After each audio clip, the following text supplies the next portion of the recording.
Hello, everybody, and welcome back to another vidIQ live stream. I'm Dan. This is Rob. How are you, Rob?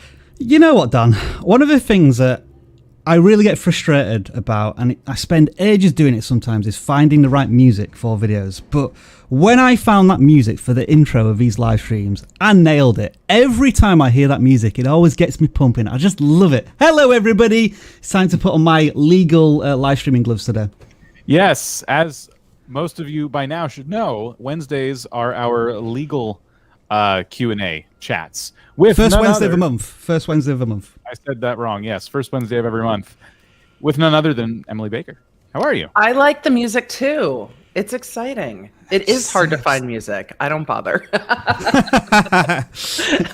I'm well. It's good to see everybody. I'm glad to be here.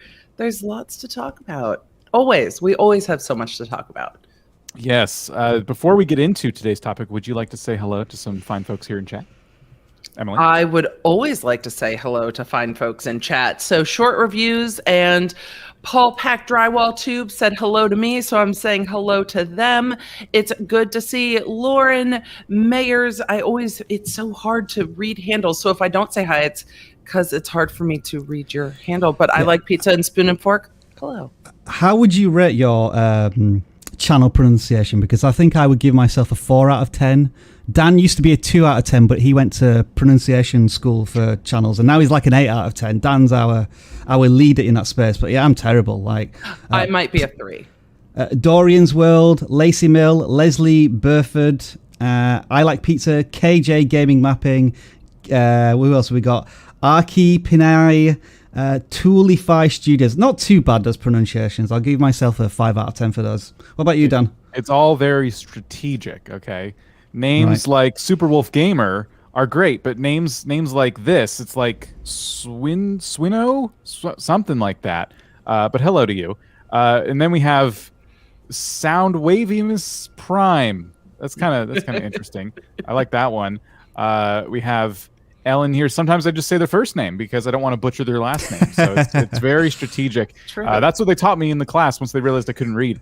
Karis Gamer is here, and then Cole on the Sticks is also here. I'm actually thinking of doing a video very soon. Actually, I might do it this afternoon, depending on what mood I'm in after the football match, about the importance of channel names. And I think I'm going to separate into 2 areas, like must-haves and nice-to-haves. So the must-haves should be it's memorable, it's easy to pronounce, and it's easy to remember, and it's easy to spell. And then the nice-to-haves might be, there's some alliteration in there, or you use your personal name instead of a channel name, depending on branding, that type of thing. So yeah, maybe stick around for that in the next couple of weeks if I decide to make it. All depends on my mood. Not everybody has it. Yeah. Not everyone has the thing. Wait a sec. How did you do that? How did you put a poll in the chat? Oh, right. Yeah, so you should know about this, Emily, for your live streams. It just appeared for us. And where you have chats, can I share this? My much smaller channel has it, so you've got to have it by now. Yeah, let me share always my the way that works. screen here. It looked like a bunch of people got it. Emily, in the control center, can you see there's like a poll thing down here in the bottom right-hand corner?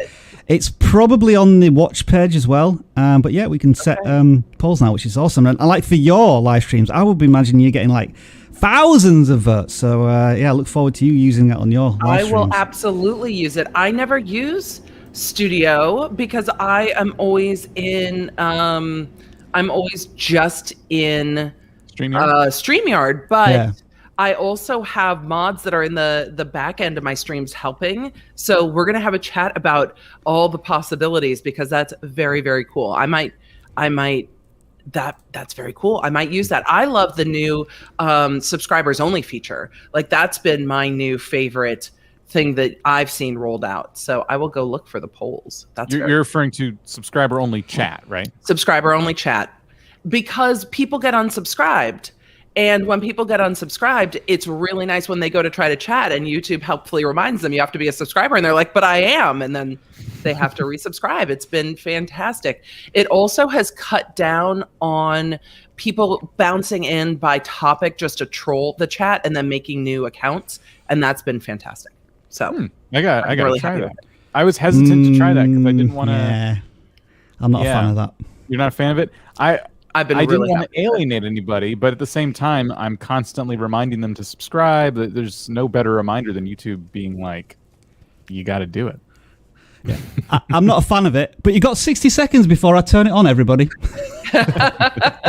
We got to test it, Rob. We can't not. It's been worth testing. It's been really helpful in my live streams, but also when we get bigger streams and we don't have as many mods, especially for extra streams, there were times I would turn on the members only chat, and I didn't love that as an option because I didn't love the fact that people felt like they had to pay if they wanted to chat, but it was a way to stop the kind of the trolling, because I'm very protective of my community and the way community engages in stream, and certain topics bring in just stuff that's you're not my community. So if I have to turn on subscribers only, most of the people in my chats are subscribers and have been there because it's really a community-based experience. So I've been super, super happy with that feature. Well, so Rob, just to give you an inkling into how the voting polls work in terms of engagement, we've got about 200 people watching now, and already 130 people have voted on whether I can pronounce channel names or not. So that's like a 50% plus engagement rate on a live stream. Pretty powerful stuff, I would say. Yeah. Rob, Emily and I have delayed as long as we could to help you get those gloves on. Yes, they're on now. We're on. I'm done. I'm done. The gloves clearly don't fit. Sorry, lawyer humor. Emily, you set us up for perfect transition here. Today we are talking about the Creator Code of Conduct. So that's just nurturing a community that isn't infested with trolls is a great, I think, segue into this topic. So we're going to be taking your questions every Wednesday. We do a big Q&A, but this always starts with some kind of topic of the day conversation first, and that's what we're going to get into. So without having to pull up the Creator Code of Conduct and then just read it out loud, Emily, what's your like summary of it? If you had to describe in a sentence, like, okay, how do you act on YouTube? Briefly describe the Creator Code of Conduct. The Creator Code of Conduct is YouTube's way of saying that even if you don't violate our other shit, we can bounce you off of our platform if we want to. That is the most simplistic form of the Creator Code of Conduct. This is not unusual to workplaces. As in law, the FTC has started cracking down on what's going on with employees outside of the workplace and how an employee comments on the workplace. You also have a right to affiliate. I'm covering workplace violations on my channel with regard to Dave Ramsey, who's a polarizing figure, if you were, and fired a woman for her outside of work, very intimate life activity. But you have a right to hold the values of your place of employment or your platform. And YouTube has said, as a platform, if you are a YouTuber, the fact that you disparage or could damage the reputation of YouTube is enough of a reason for YouTube to remove me. This is something that came about well after Adpocalypse and Logan Paul's Forest video. We're not going to talk about whether that is an HOAX, because I think that'll get us like absolutely pulled off platform. I don't think you're allowed to say that. Those videos have been coming down. There's a lot going on around that video again, but after that video, it was YouTuber so-and-so did this. And in the news media, you will see people who are popular on this platform referred to as YouTubers. And YouTube has said that if they do shit that's awful, it can damage the value of the platform. They can be demonetized. They can be removed. They can be temporarily put in timeout. So sometimes I'll just put you in like YouTube probation for a little bit. And yes, I do swear. I see in the chat, I'm a lawyer with cursey words. Be offended immediately. So that is essentially what the Creator Code of Conduct is. It's a way for the platform to protect their advertisers' sensibilities from what creators may do off platform, not in a video, and maybe not even on video. So in a nutshell, yes, behave. If you're gonna conform. Your off-platform conduct can affect your right to be on the platform. So that's actually, I'm really glad you brought that up, because I think that's something that people try and argue against quite a bit. You know, if they say something on social, why should they get them banned on sites like Twitch and YouTube? But we've seen it happen. from a legal standpoint, if you were YouTube's lawyer, like what would you be saying to convince them that yes, this is absolutely how you need to act as YouTube? If I was one of YouTube's many fleets of lawyers and fleets of outside counsel, the conversation would be, look, where's our money coming from? Where does our revenue come from? And this is no different than protecting a network. If there's a problematic star on a network show, they will bounce them right off, or protecting any other type of workplace or platform. We've seen people flame out on Twitter and get fired from their jobs. This is no different than that the company is protecting itself. And ultimately, I think if YouTube wants to come at it from an altruistic standpoint, it would be, not only do we have a duty to protect ourselves, but we have a duty to protect other creators. If a creator like, a Logan Paul, and I actually do think he's learned from, I will poke fun at Logan Paul all day. I think he can take it. But I actually do think of the creators that have gotten into his scandal, he's actually learned from his scandal a bit and has changed and grown up a bit more so than others like a James Charles or a David Dobrik. But those are newer scandals. If those creators cause damage to the platform, then you can see the platform and other creators saying, hey, YouTube, you're not removing this creator. So advertisers don't want to advertise on my channel because YouTube's name has been a problem, because advertisers are now worried about YouTube in general, and that hurts me as a creator. So now me as a creator wants to be protected by YouTube. And so I think the lawyers can spin it two ways. Hey, we're protecting other creators. They should all be so grateful. And B, we're protecting our own brand reputation so that advertisers trust the name YouTube. Because really, in the grand scheme of things, spending money on advertising on YouTube is still a relatively new thing for a lot of traditional companies. I know I'm long-winded. Yeah, no, it's all great. From the creator's perspective, like folks that are here, I guess I'm trying to think of different things to ask. There's like a million questions. What's something you think that creators are doing wrong, like without even thinking about it? An example of something you just see often. I think creators, one, aren't aware of the bounds of their off-platform beefs affecting the platform. So beefing with people on Twitter can actually get you bounced off the platform. I see that a lot, not with bigger creators, generally not with bigger creators.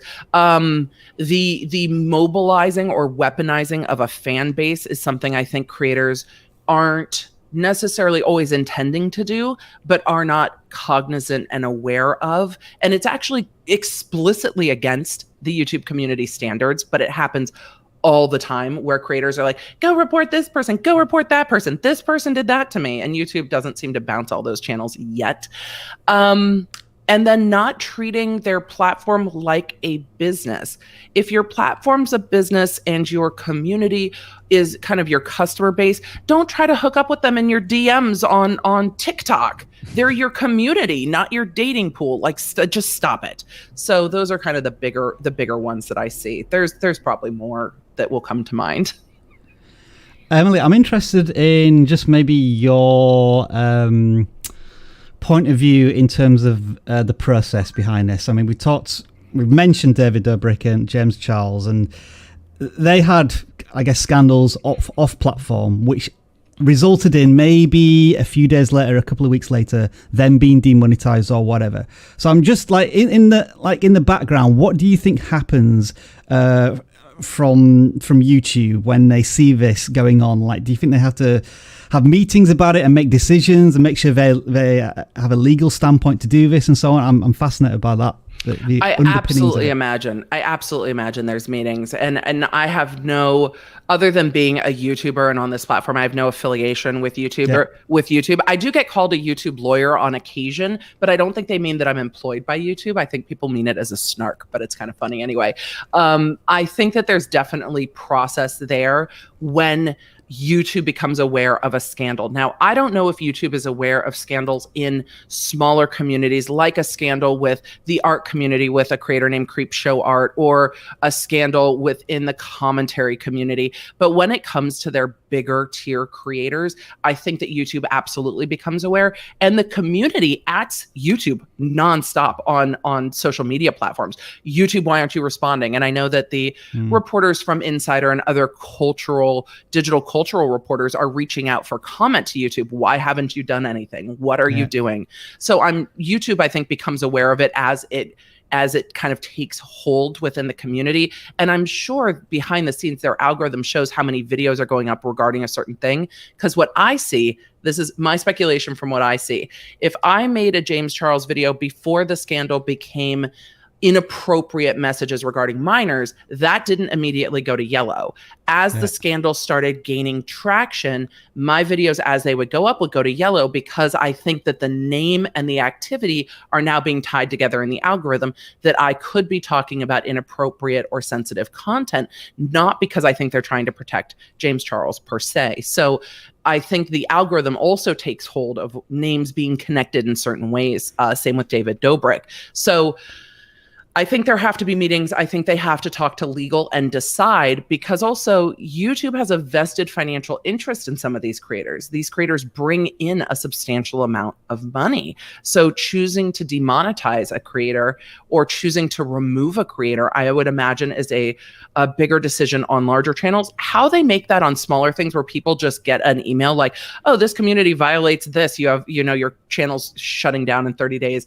I don't know how those decisions are made. But when it comes to the bigger scandals, I'm sure there are quite a lot of corporate meetings to make those decisions. That's what I find fascinating in terms of a process. Like, 99% of people are going to go through some sort of automated system, like, you may have been done with your coverage of these stories. But then that one person forces somebody to turn a switch on that system that then impacts everybody else, the other 99% of people, automatically again. So all of a sudden, something you're talking about, which was fine last week, is all of a sudden restricted monetarily next week.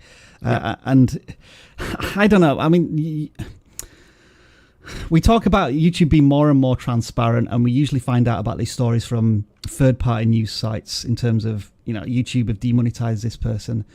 Do you think YouTube should do a better job of saying, like, we restricted the monetization of James Charles for this reason? Or again, is there a legal question mark there, getting themselves in trouble in case it does go to court I think it's sticky. And here's why I think it's sticky, with particularly regards to the James Charles situation. Personal opinion, if you want to see my videos on it, you can go see how I feel about it. James Charles has said things that are vague admissions, but this has never gone through a actual due process or a court process. These are allegations made across social media, which he has seemed to, in some part, admit somewhat to. But it's not as clear cut as YouTube getting this person has been prosecuted and is being sentenced for this thing. Oh, this person's been indicted. Oh, here's the court process with regard to defamation. A lot of times YouTube will default and wait until there is a actual court ruling with regard to taking down defamatory statements and stuff. But when it comes to these scandals, there actually isn't due process. But that kind of mirrors what we're seeing in the private sector job wise, is that people will have something happen or a clip of them go viral and then lose their job. And that can happen here too. So I think it's interesting if YouTube makes a statement, that the statement itself could maybe cross that 230 protection line to be like, oh, YouTube said I did this and that's defamatory. And we're seeing controversial YouTube creator Amanda Ensing is suing Sephora. When they cut ties with her as an influencer, they made some statements about why they cut ties, and she's suing them for defamation over the statements they made when they cut ties with her. Now, Sephora has clauses in their contract that they are allowed to cut ties with her. She made some very controversial tweets after January 6th and in support of then President Trump. And Sephora was called on social media to cut ties with her, and they did, and took it the step further to not just say we've cut ties with this creator, but to say this is why we've cut ties with that creator. And that creator has been like, what you can't say is this, because that's not actually what I did. So that lawsuit is off and rolling, and I've been covering it a bit. Just two more questions. You sorry, please, if all the questions. I misunderstood. Sorry if I misunderstood something there. You said the 230 line. Yes. So what is Section that? 230, I sometimes I refer to things so much I forget to break them down, and I apologize. Section 230 is part of the US code that protects platforms like YouTube, does not consider them to be publishers, and gives them some protection from lawsuits. So you you can't sue YouTube for I mean, you could try to, but you're not going to be very successful with a lot of these protections if you sue YouTube for taking off your channel. They're allowed to take off your channel. They don't have to be transparent, and you can't fix transparency by suing them. They are the pass-through. Just like if I said something defamatory about a creator, that creator can't sue YouTube and be like, look, the only reason, this many people saw it is because it's on your platform. So so person defamed is like, I'm going to sue the individual that said it and YouTube because YouTube transmitted it to the world and blasted it out there. And YouTube's like, no. We're just kind of like the phone lines that carry the information. We're not speaking the information. So when YouTube actually makes statements, that goes beyond their capacity as just transmitting the information. They're now actively, as a company, making a statement. So when they actively make a statement, that's when you can cross that line into, no, you've said this, you've issued a press release about this, and that's not true. And then the second thing, when you were mentioning about somebody posting tweets about Trump, it started to make me think about the social statute of limitations in that, how long should somebody be held accountable for something that they posted on social media? And there's been some examples of, I think, certainly in UK sport, where people have made some silly comments on their Twitter feed when they were 16 years old. 10 years later, they're now called up to represent their country for a sport, and then somebody digs through all of their social media and picks up this, and then they're forced to withdraw from the squad or whatever. I know this is never gonna be a thing that's gonna exist in terms of, when should we not hold people accountable for stupid things they may have said when they were young and foolish, or should I guess social platforms offer creators more options, such as after 5 years, please private my tweets or whatever? It's interesting because I think it changes. And I think there's a lot of people who are like, this is dumb. They said this 10 years ago. What's going on? This happened with, I'm going to totally blank on the director for Guardians of the Galaxy.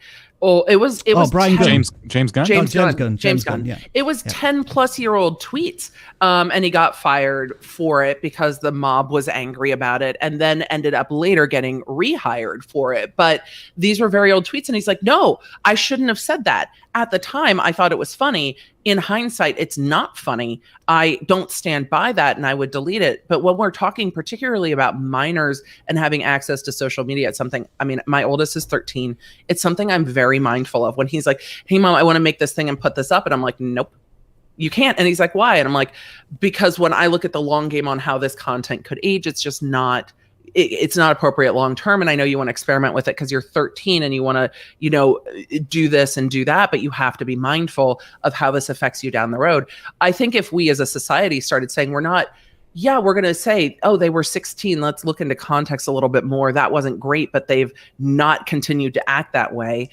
But the problem is people really on social want to be mad, and they want to see the person they're mad at punished. And until that shifts, I think that we're not going to see platforms shifting, because platforms are going to give way to the louder voices, and the louder voices are the mad ones. Because if people go, you guys, that's stupid.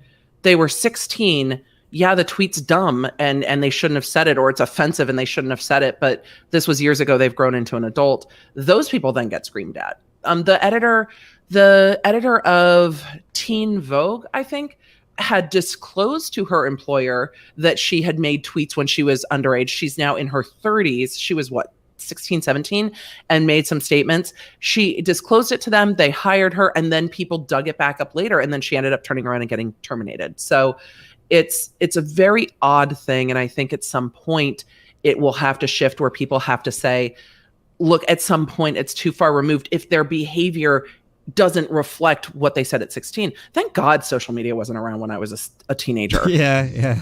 Because the stupid shit you do as a teenager, you're supposed to do it. That's how you grow and learn that was stupid. Your brain's literally not actually scientifically done developing yet. It's just so frustrating. all of which is going to make Defend It Indefensible much more interesting later on. So it's an interesting question, and I think platforms are trying to deal with it. I think it's easier to deal with things that are contemporaneous, the older stuff, and I think Twitter is starting to do this with allowing you to mass delete stuff after a certain period of time. And I think we're going to see more and more creators just every year deleting everything they said the previous year on Twitter because it just makes it easier. The flip side of that is things are now so easy to fake. If you delete everything and people come out with fake screenshots, how do you say, oh, those are fake? Because you can't go back in the timeline and say, see, I never said that if you've deleted everything.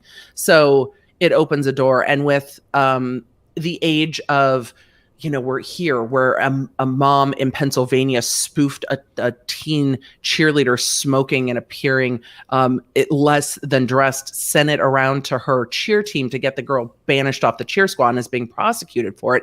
But she made deep fake videos with her cell phone. This is a not tech savvy 50 some odd year old woman who just had a vendetta because cheer moms can be a little off kilter. So now we are in this world of not everything you hear is true, not everything you see is true, and not everything you read is true. So at what point do we say, okay, well, we don't even know if that's true? Like, what is the truth behind this? It also gives creators, I think, the ability to escape their actual bad behavior by saying it's all fake, even when it's not. It's an interesting time that we're living in. It is. This is.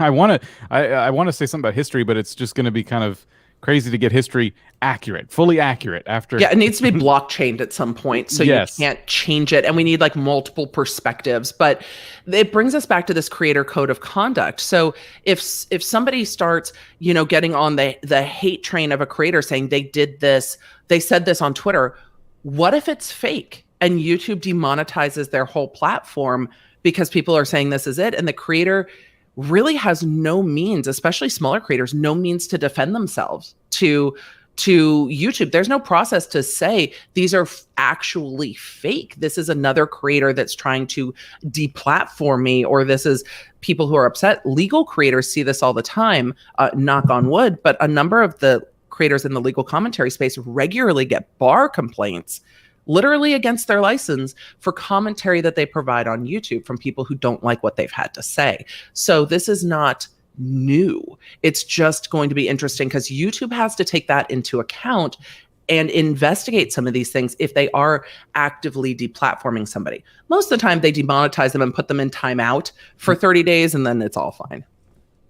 So, well, do we want to get into the Q&A portion? I was going to say not just yet, Dan, because Rob's got questions. What we've done is we've mostly spoken about, I guess, well-known creators and their code of conduct off of YouTube.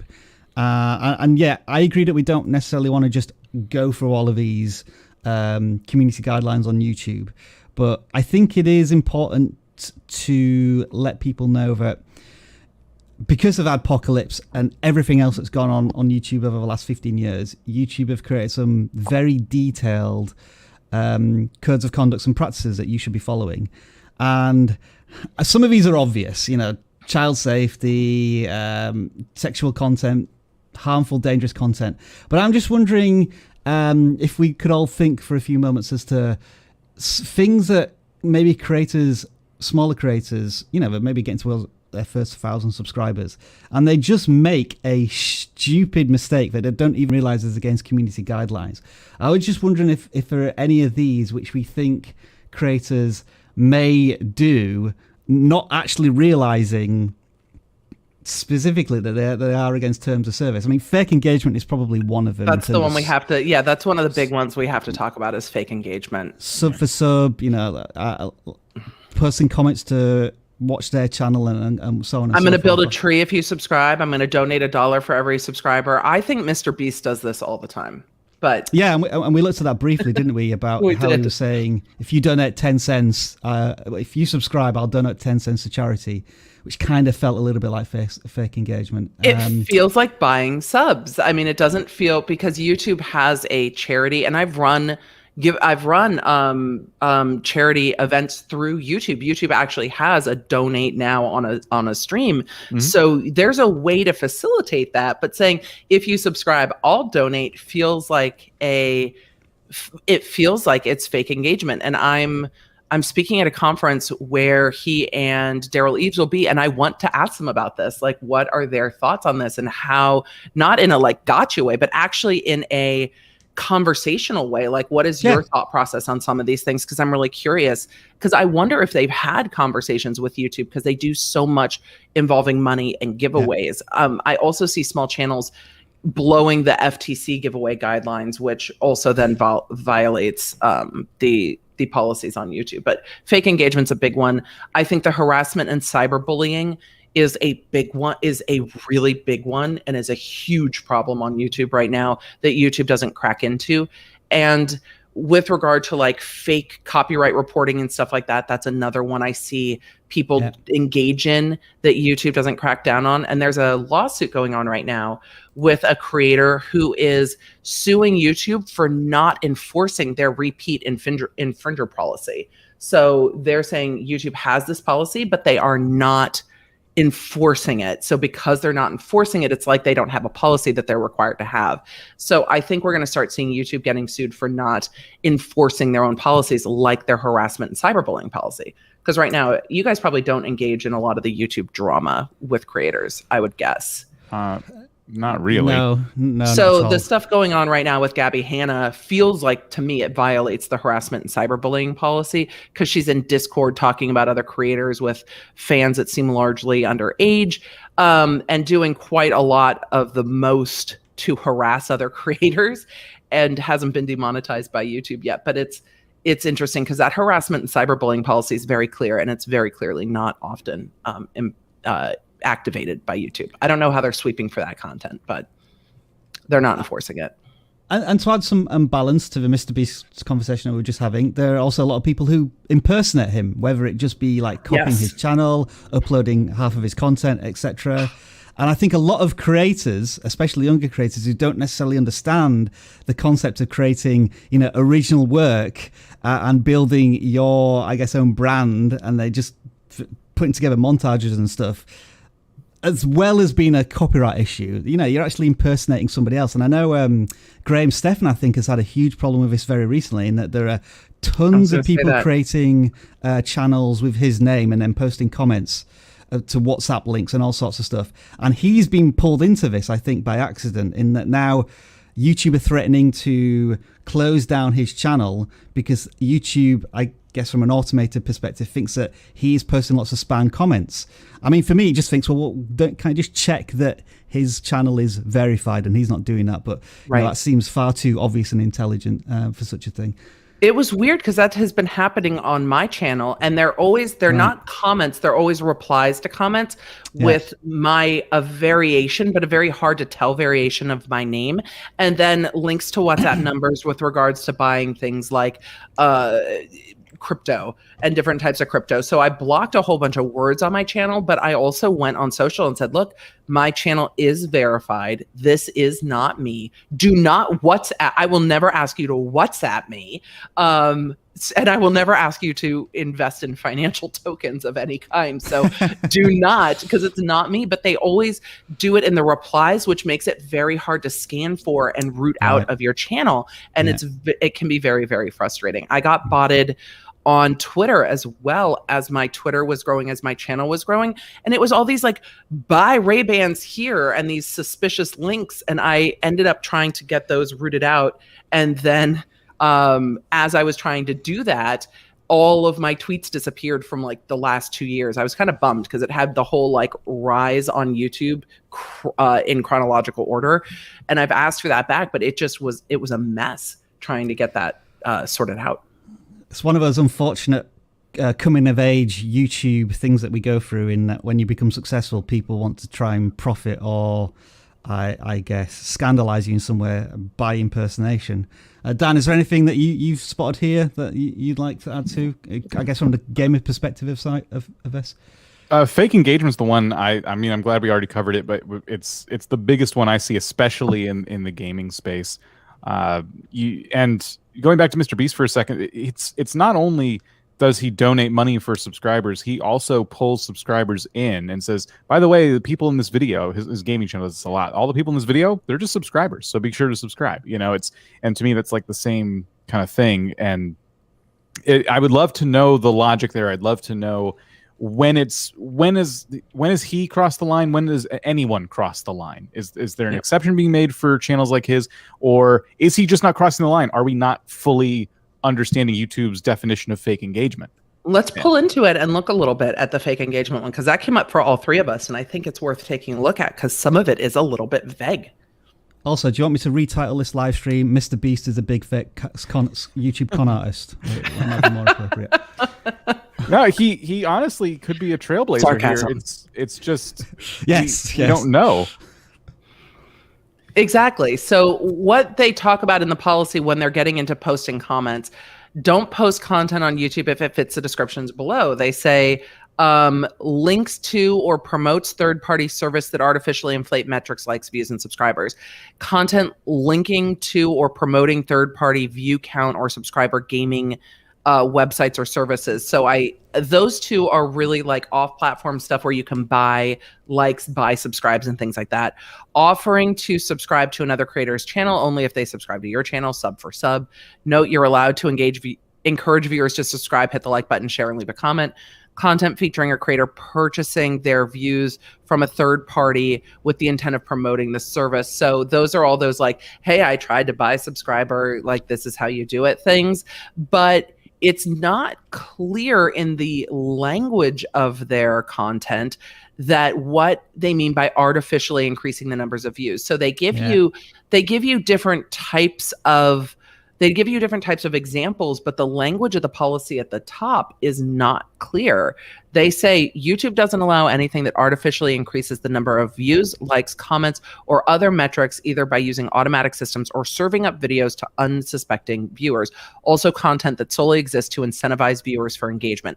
That's the one that gets me. What is content that solely exists to incentivize viewers for engagement is prohibited. That's where kind of these money things kind of fall into, I don't think Mr. Beast is trying to be scammy. I don't. I think it's literally trying to raise money and trying to show like, look at the power of community and look at how many of you there are, and almost gamify it, but not in a negative way. I think the policy is trying to strike at third-party services that buy likes, buy subscribers, buy views, and we know that those things exist, but it's not clear in their language that that's exactly what it is because of the way they've written it. Well, this is a tightrope that we ourselves here at vidIQ have to walk across, because if you just took a cursory glance at our website or our tools, you may be mistaken into thinking, oh, this is just a tool that's going to get me more views and subscribers, when clearly it isn't. It's a tool that's going to help you make decisions, data-driven decisions to get more views and subscribers.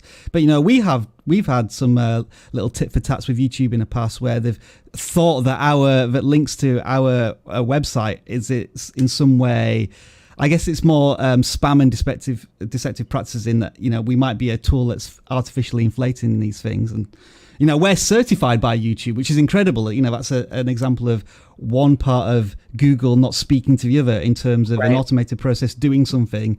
We complain, and another department saying, oh, we had no idea of this. And then it takes 3 weeks for them to walk from one building to another in wherever the headquarters is, to fix the issue. Anyway, I'm just ranting and complaining at this point.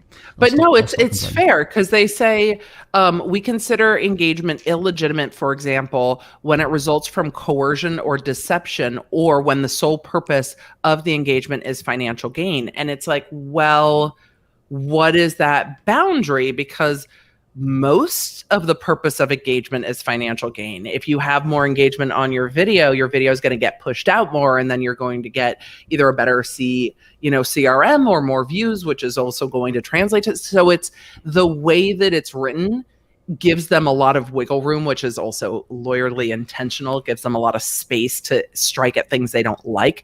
I think they are trying to get to bots that purchase likes and subs and increase views, but there's a lot of ways that you can do that as a human as well. So it's an interesting policy to me. It needs to be in place, but it's interesting that I think they could flush that out a little bit more and haven't.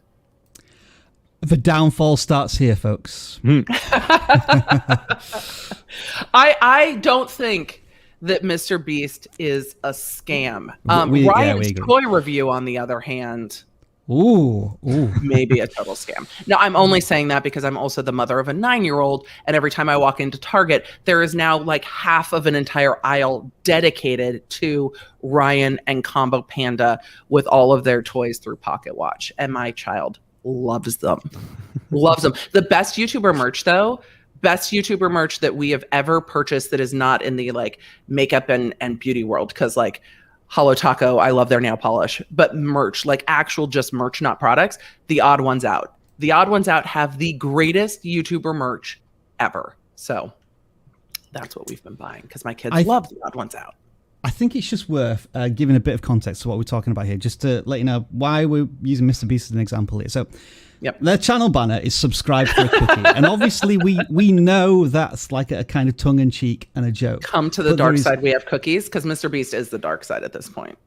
This particular video here, if you press this, I'll pay. And I think, if I mute it, for the entire year of 2021, every time someone subscribes to this channel, I'm donating 10 cents to a charity. And then, when we go back to the fake engagement policy, is it that one? No, which one would it be? It would fall under if the video exists only to, where is the exact language? It is... We consider engagement to be illegitimate, for example, when the result from coercion or deception or for the sole purpose of engagement is financial gain, but it doesn't say whose financial gain. So in this point, the financial gain is the charity, but it also says content that solely exists to incentivize viewers for engagement, views, likes, comment is prohibited. So does that content exist solely to incentivize viewers? Yes, you're telling them they're going to have a donation to charity and they're going to be a part of this thing, and he's tracking it, and it's going to be like, ooh, we all feel good. But the purpose of that one video is solely to incentivize engagement, views, likes, comments, etc. Subscribing would be engagement. So it's an interesting balance, because taken with the channel as a whole, maybe it's not a problem, but that one video can be. And this is just a conversation, folks. We're not trying to find Mr. Beast guilty on anything. It's like, is there, did Mr. Beast, for example, have conversations with YouTube before he published that video? Because I guess another creator with, let's say, under 10,000 subscribers who has no direct communication with YouTube, I think we could both see how that video could be perceived as a falling over the lines of community guidelines and getting a strike for it. So it's a conversation, nothing more. We're not trying to catch him red-handed or anything. Although I think or say that Mr. Beast is wrong. It's an interesting... Though if Logan Paul did it, we'd probably be saying something. There you go. Like if this was James Charles going, hey, for every subscriber I regain after my scandal, I'm going to donate 10 cents to this charity. People would be like, you're doing this because you lost subscribers because of a scandal. This is clearly fake engagement. So it's a hard line, because on the surface, the two things could be seen as being the same. But then this is where the lack of transparency in some of these policies can become problematic. And this, we've talked about this now for like 40 minutes, and you've seen how a lawyer can walk all the way around a topic and continue to walk all the way around a topic. And that's the things with these guidelines. Is my problem with a lot of them is if you're a smaller channel and not Mr. Beast and get binged on this, you can't have a conversation to explain or to at least learn what YouTube had an issue with. I think if Mr. Beast needs to call up YouTube, he probably has a dedicated partner manager and can just call up YouTube. But most channels don't have that. So what happens if YouTube says, no, you violated our fake engagement policy? What do you do then? What do you do if they take down your whole channel? There's literally nothing you can do. And once they've taken down your channel, you can't get into creator chat in Creator Studio. So your only option is what? At them on Twitter? Yeah.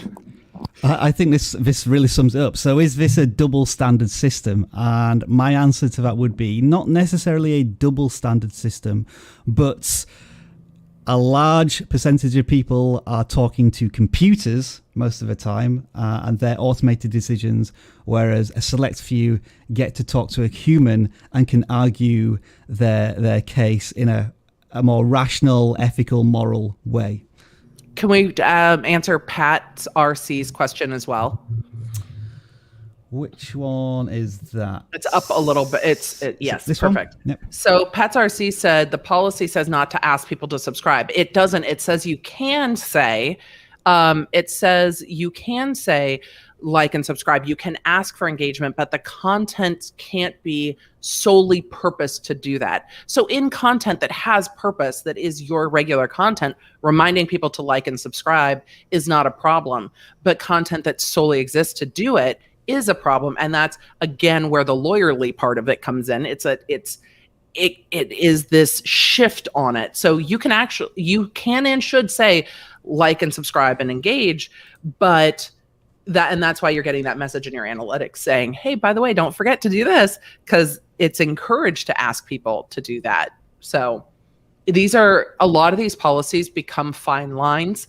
Paranormal Geek asked the next logical question from this. What are some ways to protect ourselves as small creators? Look at these guidelines. Look through, take some time. I know it feels awful, but when you get hired at a new job, you normally sit down and do training. I'm sorry. I don't know why the lawn is being mowed at the moment. I apologize. If you can hear it, I'm sorry. I'll bring my mic closer and hopefully you won't be able to hear it. Let's hope there's not a copyright claim against that lawnmower noise. When you get hired at a job, you normally get an employee handbook and employee policies. Being on YouTube's kind of the same. These policies are important to read and try to look at it from a corporate standpoint and take the purpose of it. YouTube doesn't want you to do fake shit on their platform with this fake engagement. They're trying to make sure that you're not using third party. And if you go on, you can go on websites and look for, buy subscribers, buy views. You can purchase those things. You should not. It violates and you can lose your channel for it. But those things do exist out there. So this policy is really trying to target at the heart of that. But there's a fine line there. It's the same with YouTube's policy on giveaways and contests and stuff. There's rules that are separate from the FTC rules that exist for YouTube's rules. And you have to know those if you're going to give away things on your channel. So understanding YouTube's policies and trying to take it as, what behavior are they really trying to stop? And in this one, it's really trying to stop using third-party websites to actually just bot your channel. I think there was a creator,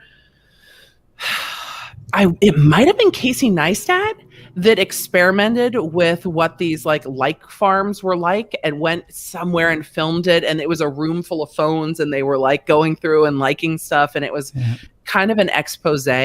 But even that falls into the line of showing people how these work on a video might actually violate this policy, because YouTube doesn't want you to know that you can go on Fiverr and look for this stuff. But it does violate their policies and you should not do that.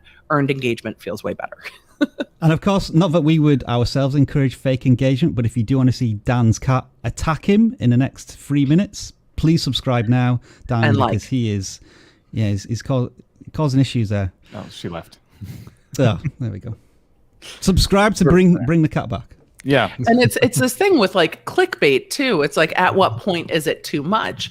At what point are thumbnails and titles too misleading that they actually violate some of the policies? Because clickbait there's a line there too. So it's very interesting. And I've seen channels get in trouble for having titles or tags that are too far removed from their content. And I'm sure you guys know more about that with the tags that don't relate to the content, that YouTube will actually take action against channels for that as well. It's interesting you asked that, actually, because I am going to be launching a video either tomorrow or Friday. Unintended segue! Which is titled like this: under 1,000 subscribers, promote your channel like this. And then I put in a thumbnail, shout outs work, but I've included a question mark in there. And also the first 30 seconds of a video completely debunks that concept. But is that clickbait? Am I getting somebody into a video with the expectation that they're going to learn how to shout out their channel to get subscribers? Shout-outs actually do work if they're from Phil DeFranco. I just would like to say that. Oh, there you go. There you go. Also, H3, their shout-outs tend to work too. But no, I think the question mark is a buyer beware. Because it was and I've done this on mine too, like especially with the Britney Spears stuff. I've been yelling about some of the TMZ headlines because TMZ often pisses me off, though they're often actually dead bang on with the information they have. But I don't like the way that they frame it in a misleading way. Yes, if you get to paragraph 3, it's now proven that the thing that brought you in is not what they're saying. But I'll do this in my thumbnails too. Like Britney Spears' lawyer resigns, ? Well, he moved to resign, but the court hasn't granted it. I don't think it's clickbait because that's actually the topic I'm covering. But you also have to bring people in with that expectation before you get into the breakdown of a topic. It's just at some point it's too much where the clickbait doesn't relate to the topic. Why is Rob's picture me? Oh yeah, I was going to say. I've just turned it to Dan. I thought this was going to happen. My new camera has just run out of battery. What I will say is that this thing on screen now, I've linked it in the video description, the community guidelines, if you want to check it out. And now I'm going to spend 2 or 3 minutes changing my camera, so I'll be back very soon. I mean, my camera's plugged into my wall. It's probably the greatest thing I ever purchased was those battery packs that just plug directly into the wall. I haven't changed a battery in I don't know how long because I always forget to charge them. Yeah, same problem when I got my DSLR, and then I got it at the height of the pandemic, so I couldn't get the rechargeable battery for it, or the not battery for it, just the cord. Yeah. So it took forever. So I'm just kind of quietly looking for some questions here. Somebody asked, and I can't find it now. Oh, here it is. What is clickbait? And I think real quick we can just kind of like talk about this because I think it kind of varies person by person what their personal definition of clickbait is. But for me, clickbait is basically not delivering on the promise of the content. So if you're going to write a headline or create a video, titled "Shoutouts Work," and you're not even talking about shoutouts, it has nothing to do with shoutouts, that would be more clickbait. What Rob did is he put a question mark like shoutouts work, making you ask yourself the question like, wait a minute, what should I be asking for shoutouts? Right. And you want to learn more. And the video itself also puts everything into context. I have watched it. So, that would be clickbait though to me, is if you're not going to deliver on the promise. I think there's a difference between curiosity and clickbait. Curiosity being the do shoutouts work and what's the video, and the video is actually talking about the thing. Yeah. You see clickbait a lot if you look at the comments were saying the National Enquirer. Yes. If you look at TMZ, a lot of those headlines, the point is to get you to click to pull in. I see this on some of the shit that my kids watch, which is like how to earn 1,000 Robux in 5 minutes. And that's not what the video is about. And it's like, oh, well, you can go buy Robux here. It's like, no, you said earn, not buy. Those kinds of things that are trying to literally bait you to click a video with a false promise. Because I think curiosity is the way you should go with that. And go, oh, do I not? For me, it's real easy. I'm pretty simple. It's like, what's in my bag? It's like, I do want to know what's in your bag. I still love those videos like it's 2009 up here on YouTube. But yeah, clickbait being the false promise to get you to click.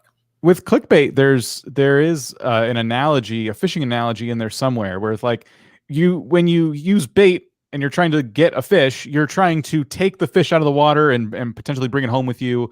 It's for some kind of goal, sometimes catch and release, whatever. But that's the same thing with videos. If you're going to bait people in watching the content and then they get there and it's not what they thought, oh, this isn't free food.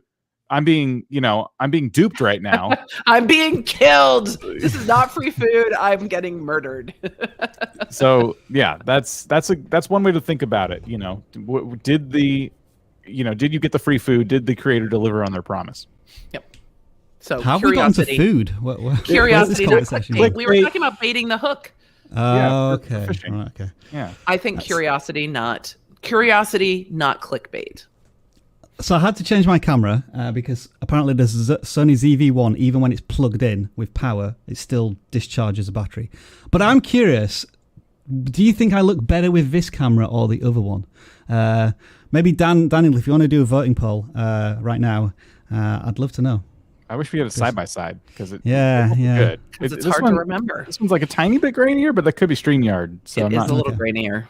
Okay. Like the white on your shirt is moving for me. Mm-hmm. Right. Okay. And there's no autofocus as well, so it's terrible. No, that actually worked. Anyway, let's get off me and my camera issues. Are we on to questions now then? Yes. Right. Okay. We are. So can you use all pictures on Google for your thumbnail? I think Gaming Sheep 39 didn't intend for this to be a very deep question, but I'm going to let you two gentlemen answer first because I have a longer answer to this. I would say better safe than sorry. If it's something you're worried about, there are sites you can actually purchase memberships for where you can license photos and music and all kinds of things, and you don't have to worry about it. That's if you're making gaming content, especially, I always just make sure to take my own photos from the game itself, because I'm sure, Emily, you could go into a lot of detail about this, but if I'm playing Minecraft, I'm picking on it because Gaming Sheep, and I take a screenshot within the game. I took the screenshot, but I took the screenshot within someone else's world. Yeah, I didn't make Minecraft. I didn't make the thing I just took a picture of. So there's a lot that goes into that. Let's be thankful that game developers are cool about it. Are cool people. I think Pixabay is one place where you can get free stock images. Free stuff's out there too. But I'm sure there's other free alternatives. But I would assume that if you just randomly grab something off the internet, the chances of you being caught are probably relatively low. But if you get caught, you can't defend yourself because you just randomly got it from somewhere. But now let's listen to the longer, more informed answer to this. This happens more on websites in my experience, because so I was a deputy district attorney for 10 years prosecuting literally all the crimes, and then I moved into working just with online entrepreneurs, and what I would see a lot is people getting a copyright takedown notice because their web developer either used an image that they weren't licensed to use, or if I got the call from the web developer, it was that the client provided images that they did not have the copyright to. The web developer put it up and the developer's info was still at the bottom of the website. So they got the takedown notice because they were still helping host the site. When it comes to thumbnails, you can get copyright claims on your video for a thumbnail. Now, if your thumbnail falls into fair use or not is another question. More likely to be fair use if you're using images of a celebrity, but then if you're using images of a celebrity that are clearly from Getty Images, those you generally have to pay a license to use. So it can be a mix of, is it fair use? Is it not fair use? Is it violating the photographer's copyright? Because if you're using photos of celebrity taken out somewhere, the photographer generally has the right to that. But does it subsume the entire work? Is it going to likely be copyright struck? It depends, and it can happen later. I put one of my favorite stock image sites down below. I will use, for me personally, I will use a variety of actual images of the celebrities I'm talking about versus images from something like Unsplash that are, like if I'm talking about Taylor Swift, it's a blonde woman that's a stock photo with her hair in a braid. It's not actually Taylor Swift, but it gives you enough context for it. So it really depends on the situation, and you can get binged for it because no, you generally do not have the license to use the photos, but do people get binged on thumbnails? It's rare. Fonts too. You can't same with fonts. You can't just grab free fonts and then hope that they're licensed for free. Sometimes you have to license fonts too. Particularly if you're going to turn those fonts into merch. Different than a thumbnail, but if you're going to go into Canva, I love Canva, by the way. Canva actually has really expanded their stock photo library. So if you pay for a pro in Canva, you actually get access to GIFs and to video clips and to stock photos and to some fonts that you can use. But some fonts do not have a commercial use license, so you cannot just pop them onto a t-shirt and go ahead and sell them. You have to have a commercial license to the font. So Oh, it's a good and a big question, but I put Unsplash in there. I use Canva quite a lot. And just make sure that you've made a conscious choice. So if you're like, I'll roll with it, and if it's a problem, I'll take it down, then you can take it down. It's different if you're using, you can tell I watch a lot of commentary videos. It's different if you're using like an image of another YouTuber and they've put that image out on a public platform and it's a screenshot from one of their videos. It's more likely that it's fair use because they've put that video on the platform and you're using a screenshot from their own video to make comment on it, and you're making comment on it in your thumbnail.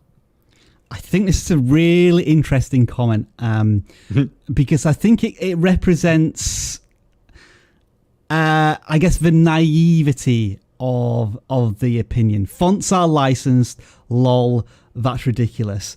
Now, we should make that one of our defend the indefensibles. Well, let's think that. I want that to be a t-shirt. Let's think about that for a little bit. You know, the Star Wars font is iconic, isn't it?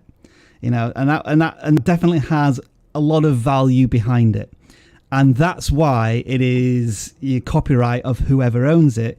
And, you know, if somebody else makes a film and uses a similar font, then they're trying to pass themselves off as maybe something from the Star Wars franchise. So I know it sounds ridiculous that just words are in a sense copyrighted because of the way they're stylized, but that's the reason why, because some fonts are so iconic that you associate that brand, that person, that film with that font. Well, and somebody created that font, so that is their copyrighted art. They've created that font. And so you see this all the time on Etsy, and Etsy is starting to get cracked down on by bigger companies like Disney. You will see people use the Disney font to make shirts that say things that aren't particularly Disney. Like she wants the D, using the Disney font and a big D, it's indicating a double entendre, so it's funny, but also that's using a Disney font for a commercial purpose, and you don't have a license to do that. So yes, fonts can be licensed. Some fonts are Creative Commons, and it's just knowing the difference between the two. So there you go. Copyrights are you know, this digital real estate, and you saw real estate booms in different ways throughout, you know, particularly more recent history. You've seen different booms and busts in the traditional real estate market, but the digital real estate market is actually becoming quite hot. There's a lawsuit going on right now with Rockefeller Records and Jay-Z over the rights to one of his seminal albums, Reasonable Doubt, because one of the third member of Rockefeller is trying to NFT his copyright in the album Reasonable Doubt and trying to sell the rights to his part of that album via NFT. And I think we're going to start seeing this more and more. We've seen Eminem sell rights to a particular song via NFT. And so NFTs might become the new licensing for things. And it's very interesting to me because then it's blockchained and you can prove you have the license. But you're seeing different outlets starting to buy up digital real estate in the copyright space and licensing space through NFTs. And it's going to be very interesting as people who now purchase that start going around and enforcing their rights, because the digital landscape is still the Wild West. Dan, did you say you just need to pop off for a minute? Yeah, just real quick. Yeah. I was trying to find a question for you guys to sink your teeth in before I did. I'll find one. It's all right. We can give you a minute. Right. When you say pop off, I don't think you're going to leave. I think you're ready to be angry about something. I have something to say. Off. Yes. Oh, yeah. You will do when we get to Defending Indefensible, which we'll do, Dan, as soon as you return. Hello, Taven. Good to see you. Tish is asking the question here about, it's a fair question, what if you change that Disney D into something a little different, where it's like, you can recognize it as maybe the Disney D, but you can also recognize that it's being manipulated in some way. Derivative works. Derivative works are a tough one because it really gets into it gets into a very case-by-case situation. So derivative works like fair use are a defense to copyright violation. So the thought is you violated a copyright, and then your defense is, right, but I've changed it enough. And in the visual media, like a font or something, you would have to show how you've changed it. You can also do that by parody and things like that. So is a Oh, what was the one I loved? There was one that I loved.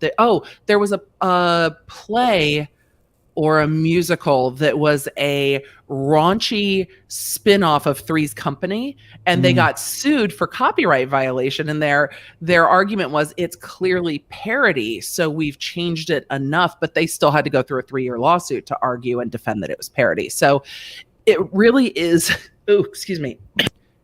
it really is case by case and court by court. So derivative works become a know before you go, and have a very good understanding of what a derivative work is before you rely on that, particularly if you're selling something. If you're not selling something, it becomes that practical matter of, if you're making it for you, how is it really going to get binged? If you have it in the background of your YouTube video, is it a problem? Though on television and network TV, you see stuff blacked out, particularly on reality TV. Somebody drinks a cup like this, there's going to be a piece of tape here because they don't have the right to share this logo on network television. I'm waiting for those days to come to YouTube, because that's coming. That's going to be... That's coming. That's game over, really, isn't it? Yeah.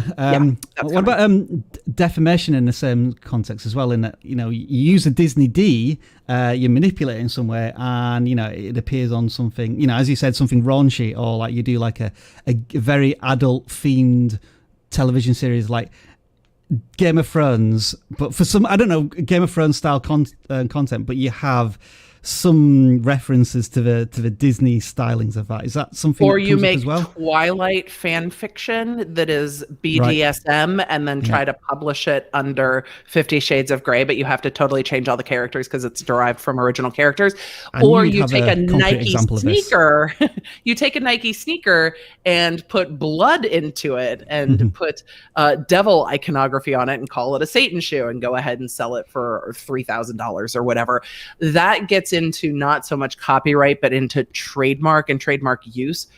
I feel like such a dick sometimes. And I'm like, actually, White Claw is suing an Etsy shop over this right now, because somebody is cutting off the tops of White Claws and making them into candles from the White Claw can. And White Claw's like, that's not a fair use of our trademark that's on the can, because if somebody picks up the can, they could get burnt, and then they sue us, but you made the candle. So that really gets into secondary purchasing. And if you purchase a thing like a Nike shoe, are you allowed to modify it? If you purchase an iPhone, can you dip it in gold and sell it for 4 times more than the original cost? In most cases, yes, but companies also are allowed to control how their trademarked goods look. The Nike swoosh put on a devil shoe caught a lot of hell for Nike on social media, and people were boycotting Nike because of the shoe. And Nike's like, we didn't do anything. Mischief bought the shoes, they modified them, and then they sold them. And then they've got all these iconic photos of Lil Nas X with the shoe, complimenting the release of his song Call Me By Your Name. And Nike was pissed about it. I think Nike sued so that they would get the headlines, Nike suing over Satan shoes, so that people knew they weren't involved, and they settled out of court, shockingly. But there are realms of trademark where the trademark owner has the right to say, you are modifying the good, but you're now connecting our trademark to something that we don't stand behind, and it diminishes the value of our trademark. So it can actually tarnish the mark. That's a whole ass conversation. There's like 4 videos on my channel about the Satan shoes that really dive into that kind of tarnishment. Who knew we could talk for 10 minutes on fonts? But I'm sorry to bring up fonts. I want to tie a bow around this with this question from Camel Tech Vlog, and says, Google Fonts licensed or free fonts for overlays on live streaming? I think that's a good question, because I think some companies or creators, artists will offer their stuff for, I think there's many ways to describe this, be it Creative Commons, and I think in this case it's open source. Let me just try and share where I found this. It's on the Adobe website, and it says, so Roboto is Roboto, however you pronounce it. This is the one commonly used on Google and I think YouTube. It's available via open source, so you're free to use it with your Adobe fonts. And I think that's trustworthy because it's from Adobe. I'm not getting it from just any random Google site. I think we can trust a multi-billion-dollar company. Well, I think they created that font. I think Roboto is one of their fonts, like Domo Arigato, Mr. Roboto, I think is one of their fonts. Google's? I think Adobe created the font. Oh, I thought Google did. Google fonts, Oh, is it a Google font? Collaborates with type Google designers, foundries, and the design community. Yeah, no, you're right. I am incorrect. But the Google fonts, they listed all the ones that are free from their library, and that's why you can use them. Yeah. Oh, in the Adobe font library, so you can use them on commercial projects. I was misreading. So I think the answer is yes, but with every font that you're interested in knowing whether or not you can use for free, do your research and get the answer from a reputable website. If there is a reputable website, or I guess go to the source to find out what you can do with it, and that might take a little bit of research. And if it's personal use or commercial, short reviews indicated. I like DaFonts, DaFonts website. DaFonts is great because they will actually let you know if it's a license for commercial or non-commercial use and what you can use it for. This came up a lot in like the planner space and the Etsy space of, if I'm making signs for people to buy in their house that say things like no fussin', no cussin', no back talking, can I use this font and sell those signs? And you have to know if you have a commercial license for it or not. Dan, you're back. Pop away. What are you going to pop off about? I thought it was time to play Defend the Indefensible. All right, then. You promised I could. Let's do that then. All right. So let me click on the right things to get this up and running. So this is a legal / parody / none of this is really true. Not legal parody. It's a pure parody. It's a legal parody. Yeah, I think we need Emily to give us the official line on what this truly is. Hold on. You're messing you messed up the whole intro here. Okay.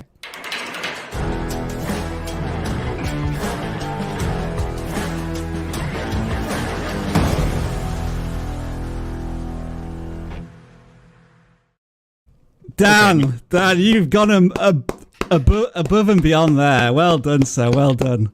I've been waiting to play that.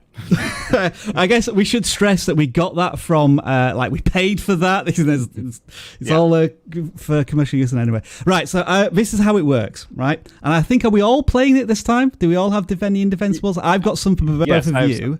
Yeah. Right. Emily, do you have any for us? I do. I didn't submit them to you earlier. I should have done it. You can just read them out. I'll put them in the private chat. I'll read them out. I'll explain how this works. So all of us must vigorously support a theme for 30 seconds that is either distasteful, politically incorrect, plainly wrong, self-derisory, or entirely contrary to the creator's known opinions. So that is how we stressed it first. And now that we have voting polls, you can decide on which of us was the best at defending indefensible. And I have brought up a clock to help us with this. This is fantastic. I should say, Defend the Indefensible is parody. It is not to be clipped out of context and used to cancel anyone. Doing such will subject you to legal action by me. This is for fun and to show that you can argue any side of an issue. I say, if it's funny, you can clip it as much as you want. I had a purpose in my disclaimer. There was a purpose. It depends on what the purpose of the clip is. Right then, so who wants to go? I mean, we should really do a random picker or something. Like, who wants to go first? Does anyone want to volunteer? Dan, I volunteer, Dan. All right, okay. I worked so hard on that intro. You worked so hard on that intro, it was great. That's why I had to take a break. I've got one all ready and set up for you, Dan, here, right? I just need to find it. Okay. And I'm giving you a bit of an easy pass on this one. This is a relatively easy one to begin with for defending indefensible. So, Dan, you must defend this for the next 30 seconds. Are you ready? No, I don't know what it is. All right, here we go then. All Nintendo did was update the screen on the Switch. Literally, after 4 years, that's it. Shut up and take my money.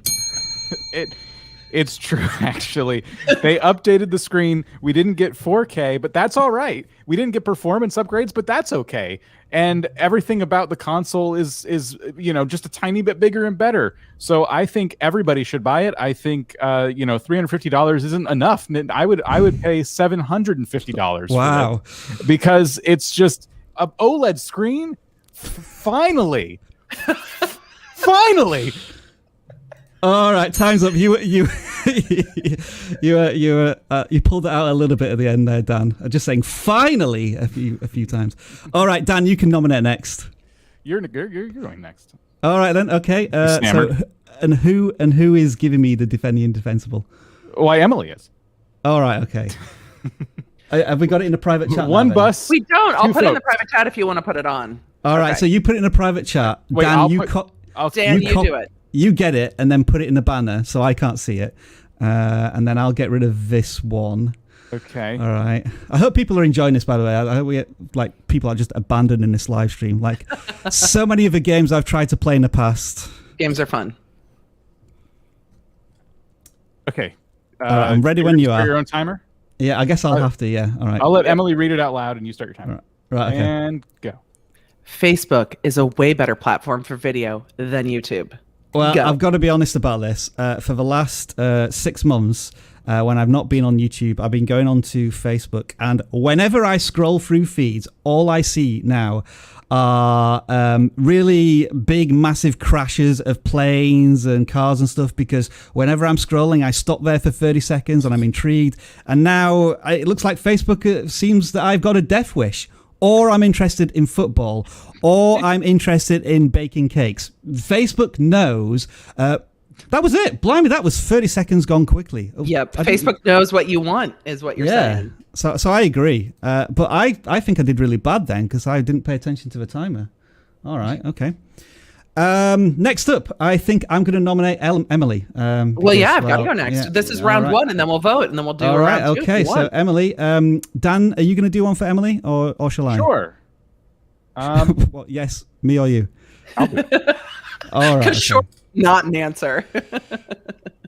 I'm going to start deleting some of these banners here. Let's see. All right. My banner that I made disappeared. Oh no! Okay, one second. No! Oh no! Whoa! We can't do that. We can't use that. Is this a cover version? It's half of our proceeds going to go to who's the artist of that anyway? Because I have no idea.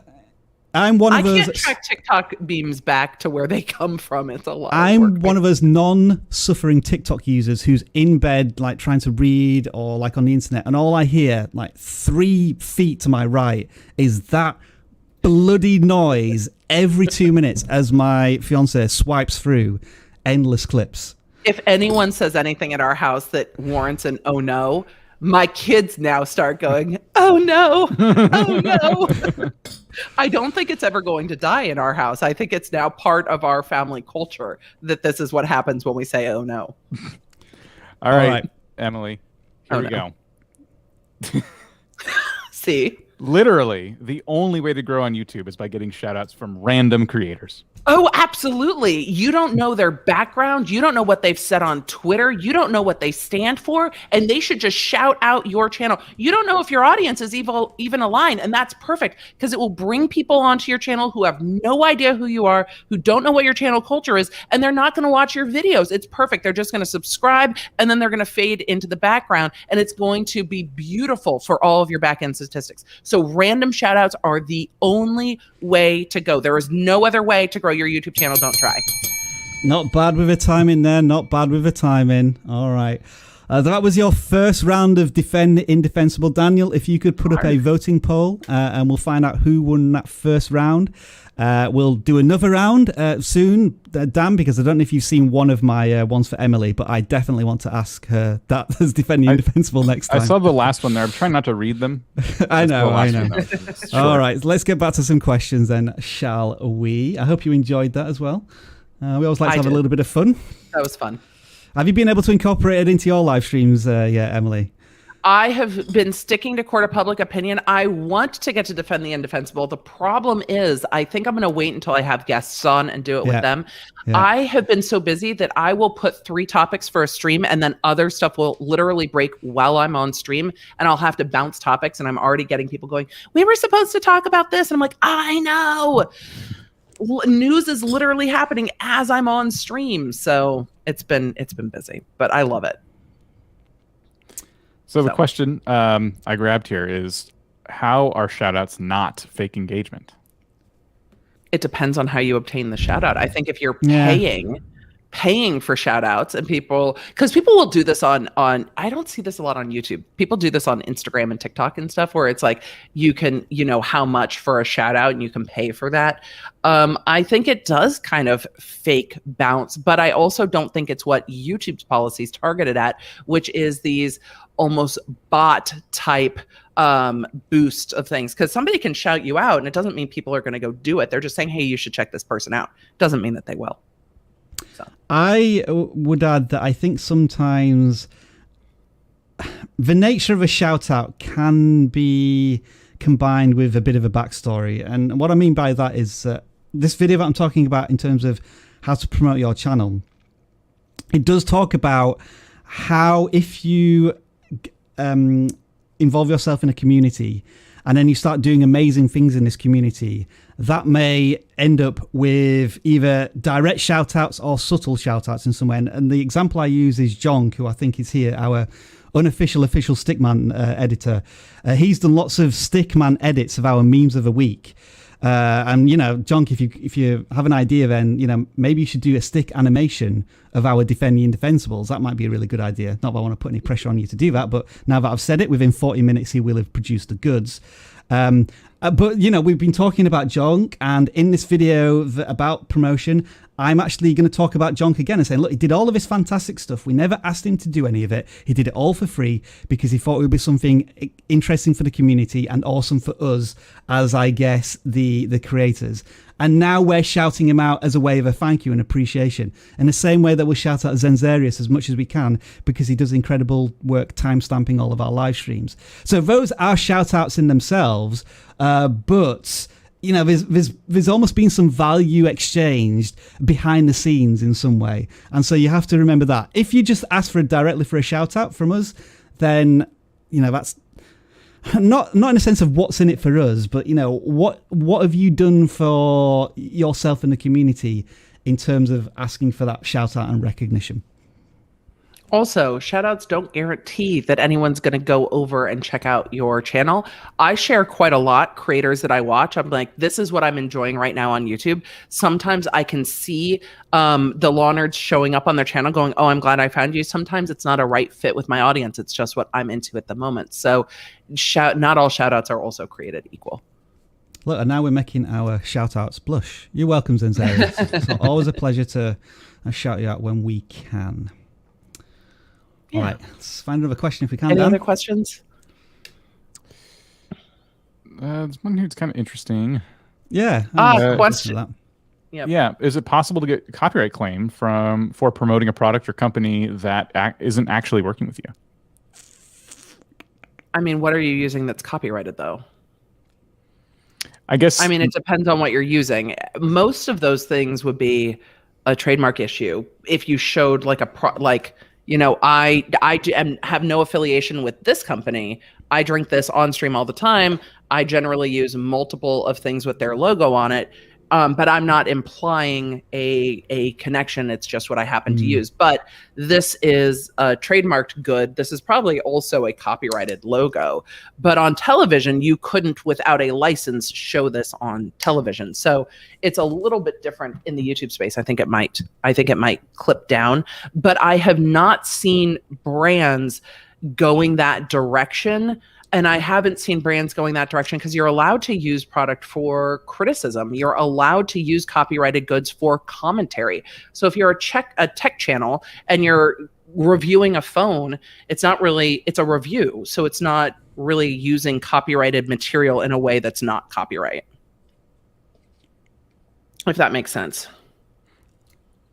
I'm just going to bring this question up, but I have no idea what they're talking about. Is this in your wheelhouse, Emily, or is thoughts on Gabby, Hannah, and Jesse Smiles drama? I talked about that a bit on my live stream yesterday. I think there's a lot of behavior that's going on there that violates YouTube's community guidelines with particular regard to Gabby, Hannah. So I think that at some point, harassment of creators on platform gets so big that YouTube not enforcing their own policies becomes really obvious. And I think this is a situation where YouTube not enforcing their own policies has gotten kind of obvious. Those are my thoughts. I have more thoughts, but yeah. I don't know. Are you guys following this drama? I have no idea what it's about, unfortunately. This is my realm of YouTube. There's lots. See, it's so funny because I'll watch channels that are I had no idea there was something going on with a speed run with Dream, and I had to ask my kid because I had no idea. But I'm sure if we talked about it here, you would understand what kind of thing he used to make things drop faster so he could do the speed run in a way that was like mathematically impossible. I don't know. That's not my corner of YouTube. It took me forever to figure out who says blood to the blood god, because my kid says that all the time. Technoblade. I was like, I'm in a totally separate corner of YouTube with the stuff that I watch.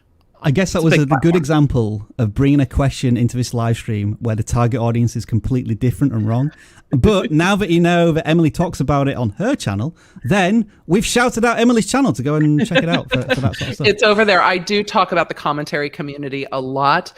My channel really grew talking about Toddy Westbrook's lawsuit, and I do talk about creator-on-creator drama. I've talked about James Charles and the big creators. So I do talk about stuff that goes on platform because it's the stuff I watch. It's the channels I watch and have watched for a long time. Interesting question, I think, this one, about people who hold their content hostage. And I think what they mean by that is they're saying in a current video, if this video gets 500 likes, then we'll talk more about this topic, or, I'll do a room tour or whatever.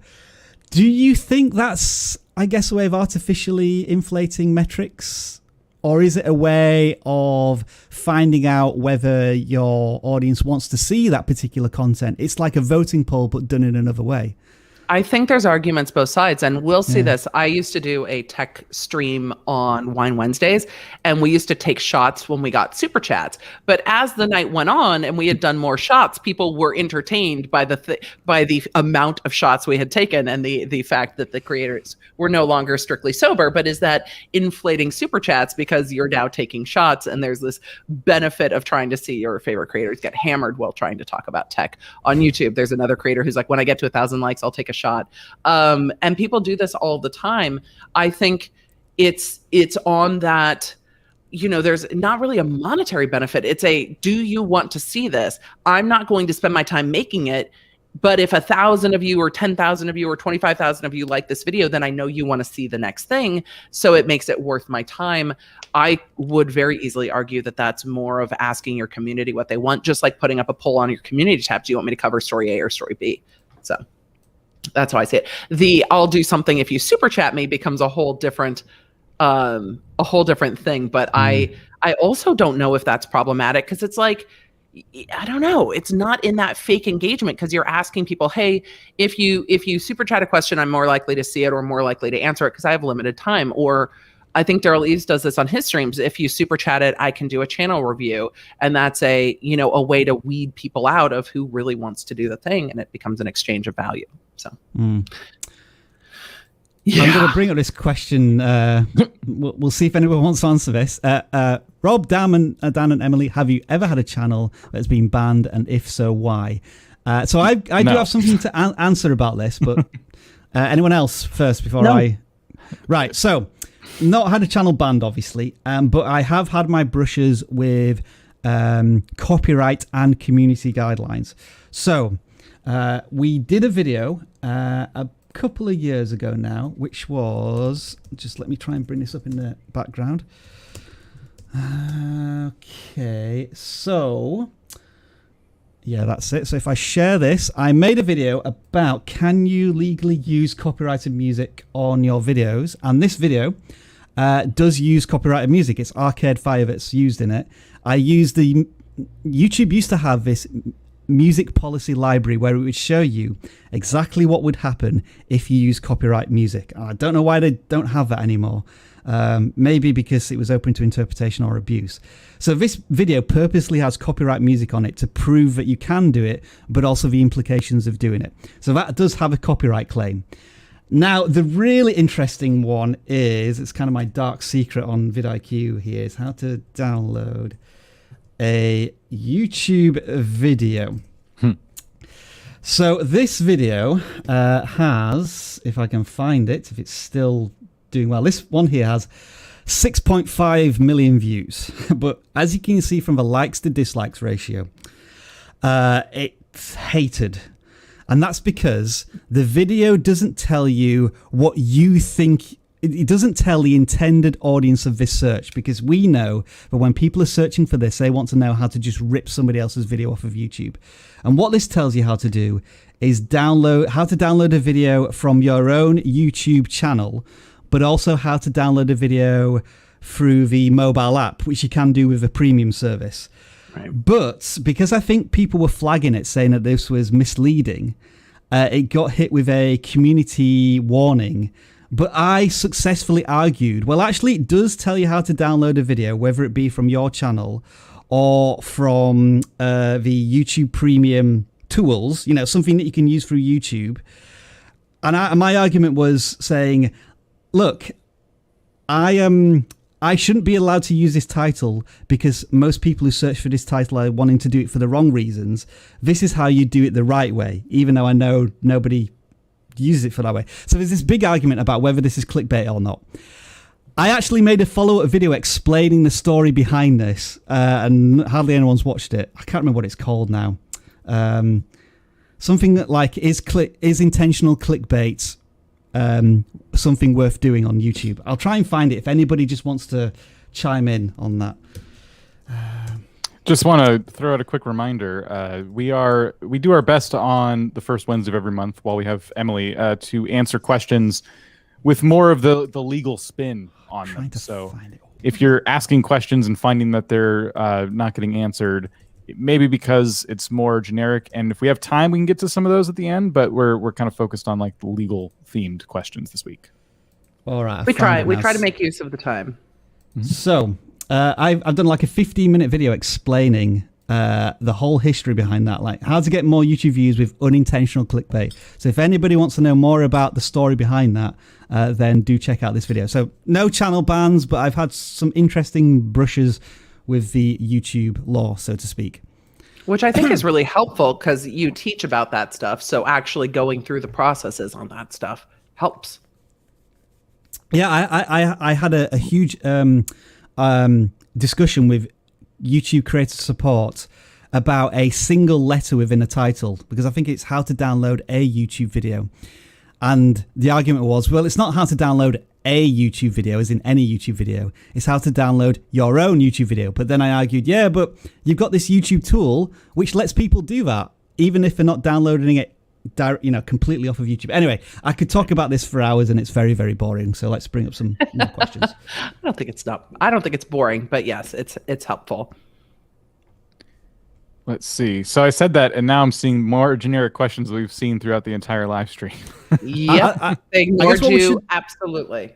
What we should add at this point, the official winner of the first round here, and let's be honest, it's just two idiots talking about YouTube versus a former district attorney.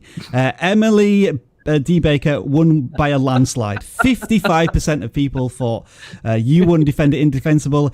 Dan with 24%. And for the first time, I think, on any vidIQ poll, Rob Wilson has come last. He's finally done it.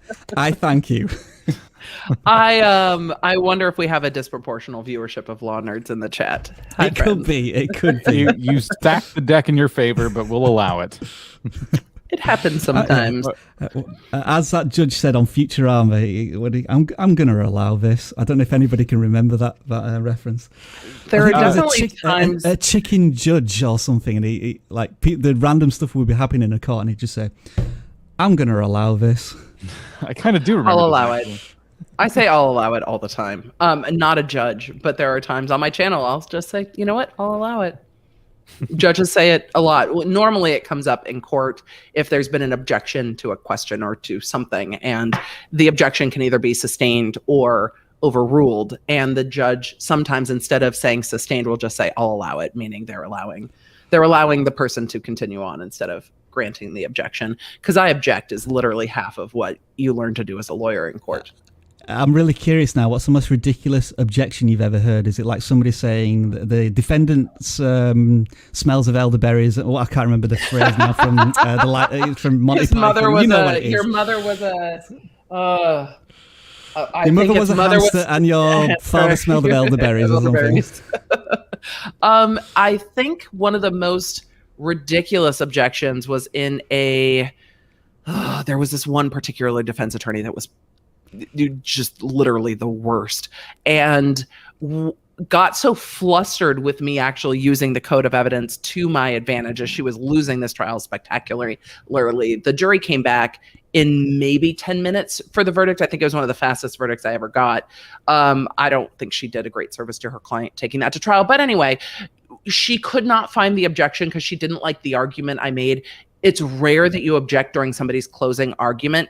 And defense attorneys will do this more than district attorneys. District attorneys have to toe more of a line because you are the government and you're bringing the power of the government. But she slammed her hands down on her desk theatrically, stood up, and was just trying to shake my focus on my closing argument and said, "Objection, Your Honor." And the court looks at her and goes, "Yes." And she goes, "She can't do that." And the judge goes, "She can't do what?" "Well, she said this and this and this and that." And the court goes, "Well, what would the evidentiary basis for the objection be?" And she goes, "No, she just shouldn't be arguing that." And the court's like, "No, she's allowed to argue that." And she was so flustered and so angry that I was pointing out all the inconsistencies in a testimony that she kept objecting just to try to slow my flow down. And the court ended up having a sanctions hearing after the trial because she kept just improperly objecting during my closing argument, which ended up making the jury just more annoyed with her because everything was taking longer. And she kept dramatically slamming her hands down on the desk and popping out of her seat to object during my closing, making them think I was doing something wrong when I was literally not. Creators do this too. They slam their hands down and pop up and say, "This creator's done this and this and this and this and that." And they think if they say it loud, everyone's just going to go, "Oh yeah, that person does suck." No, it doesn't always work. Anyway, back to legal stuff. Have we found a question here, Dan? Yeah. Okay. What if I post other videos that are from other people or a TV show? Will that get my channel banned? Could. If you get enough copyright strikes, you're going to get banned. But it also depends on how you use them. Our last video, and I think even the one before, we talked quite a lot about fair use. So I would reference back to fair use, because what's the purpose of just uploading other people's shit anyway? Like just re-uploading. Don't even get me started. We've got an objection here. We've got an objection. We need to move on. Don't let me lose this question. It's a really good one. Can a channel on I'm YouTube getting this question a lot. What is going on? Something's going on. I've gotten this question a lot lately. I've been getting asked this, and I feel like people are asking around the question. I need someone to tell me what a specific creator did. 5-minute craft, they said, is what they're referring to. Okay. Can a channel or YouTube be found liable if someone is injured doing something they have seen in an advice or hack video? I have gotten asked varieties of this question in almost every live stream for the last like 2 weeks. So I don't know what's going on with this or why this topic is in the zeitgeist of the world. But it depends, Joel. So it depends. In the Nike Satan shoe thing, Nike actually sued, saying somebody could get hurt because they were injecting liquid and blood into the air bladder. So now you've changed a product and there could be a product's liability issue. That's the same reason that you're seeing White Claw sue over these candles being made. Somebody could hurt themselves with it and tie it back to White Claw. But the YouTubes do not have that potential to be sued for a video that was hosted on their platform. This is where that section 230 protection comes in that we talked about earlier. Just because it's on the platform doesn't mean YouTube can be sued over allowing it on the platform. That doesn't mean YouTube can't be sued over things that they do. But when you look at something like the Tide Pods challenge or like other, there was that viral, is it Kiki? Do you love me? Are you riding? And people were doing this viral dance outside of their cars and getting like run over by their own cars and hit by other cars. Yeah. At some point, don't be stupid when you're copying these things. And that would be literally part of the legal argument, is depending on what the person says in the video. If somebody says, "This is completely a safe hack for your fireworks at home, so you can go ahead and hold it in your hand," and then somebody gets horribly injured, that's a different situation than, "I'm trying this. I wouldn't advise this. Do not do this at home." Something more like Mythbusters. We've got all this stuff, we've disclaimed, and then you try and get hurt. That's less likely that they're going to be held liable. But yes, there are circumstances where the creator of the video could potentially be held liable for inducing people to do things. I always lean towards just because you see it on the internet doesn't mean you should try this at home. I think going back to Facebook being the best video platform in the world now, because it shows me everything I want to watch. It was showing me Ice Bucket Challenge has gone wrong. And I still remember that one in particular where there was a digger with water, and it just collapses and falls on this guy. I mean, it falls on the guy's head and like climb it, and people filling up entire dustbins full of water. And then, this is going to work out really well, isn't it? So, a charitable cause somehow turns quite violent and very injury prone. Well, I get this question a lot too in relation to David Dobrik swinging around one of his friends on a excavator and slamming him into the side of the thing. And what YouTube's liability in that whole thing was, because it was made for YouTube, it was discussed on YouTube, but it was outside of the YouTube platform. They were doing it for a YouTube video that was never then uploaded. So what would YouTube's liability be in that? Does that fall under creator guidelines where YouTube is saying, look, you're pushing the boundaries of these kind of prank videos and extreme videos to the place where people could die? I mean, Jeff Wittek in that scenario could have died, and his doctor shared that when he did his whole series on that injury. So where is the line there? I think that falls under creator code of conduct of off-platform behavior that could get your channel suspended or reduced, though that had already happened to David Dobrik's channel. And I also think if Jeff Wittek had wanted to sue YouTube, it probably would have failed. But if Jeff Wittek wanted to sue David Dobrik, it probably would have succeeded. He could have also, I think, been criminally prosecuted for that. But I'm not giving legal advice about that. The channel that they mentioned does a lot of like life hacks with different products and things like that. So I'm guessing, without watching any of the content myself, I'm guessing they must have done something that people kind of felt like, oh, you can get hurt if you do that wrong.